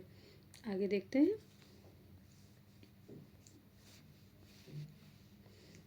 और हम यहाँ से जो अगला पार्ट है वो नेक्स्ट वीडियो में डालेंगे, और यहाँ तक आपको जो पर्वत श्रेणियाँ हैं ये पार्ट कंप्लीट हो गया है। दक्षिण एवं मध्य भारत की पर्वत श्रेणियाँ एवं पहाड़ियाँ जो है हम अगले वीडियो में कवर करेंगे। तो यहाँ तक आप बार बार रिवाइज करिए, एक बार स्पीड बढ़ाकर आप इसको देखिए, और अगर आपको आवाज़ या फिर आपको कोई क्वेरी है किसी चीज़ से लेके कोई समस्या है तो उसके लिए हम पूरा प्रयास करेंगे सुधार करने का। धन्यवाद।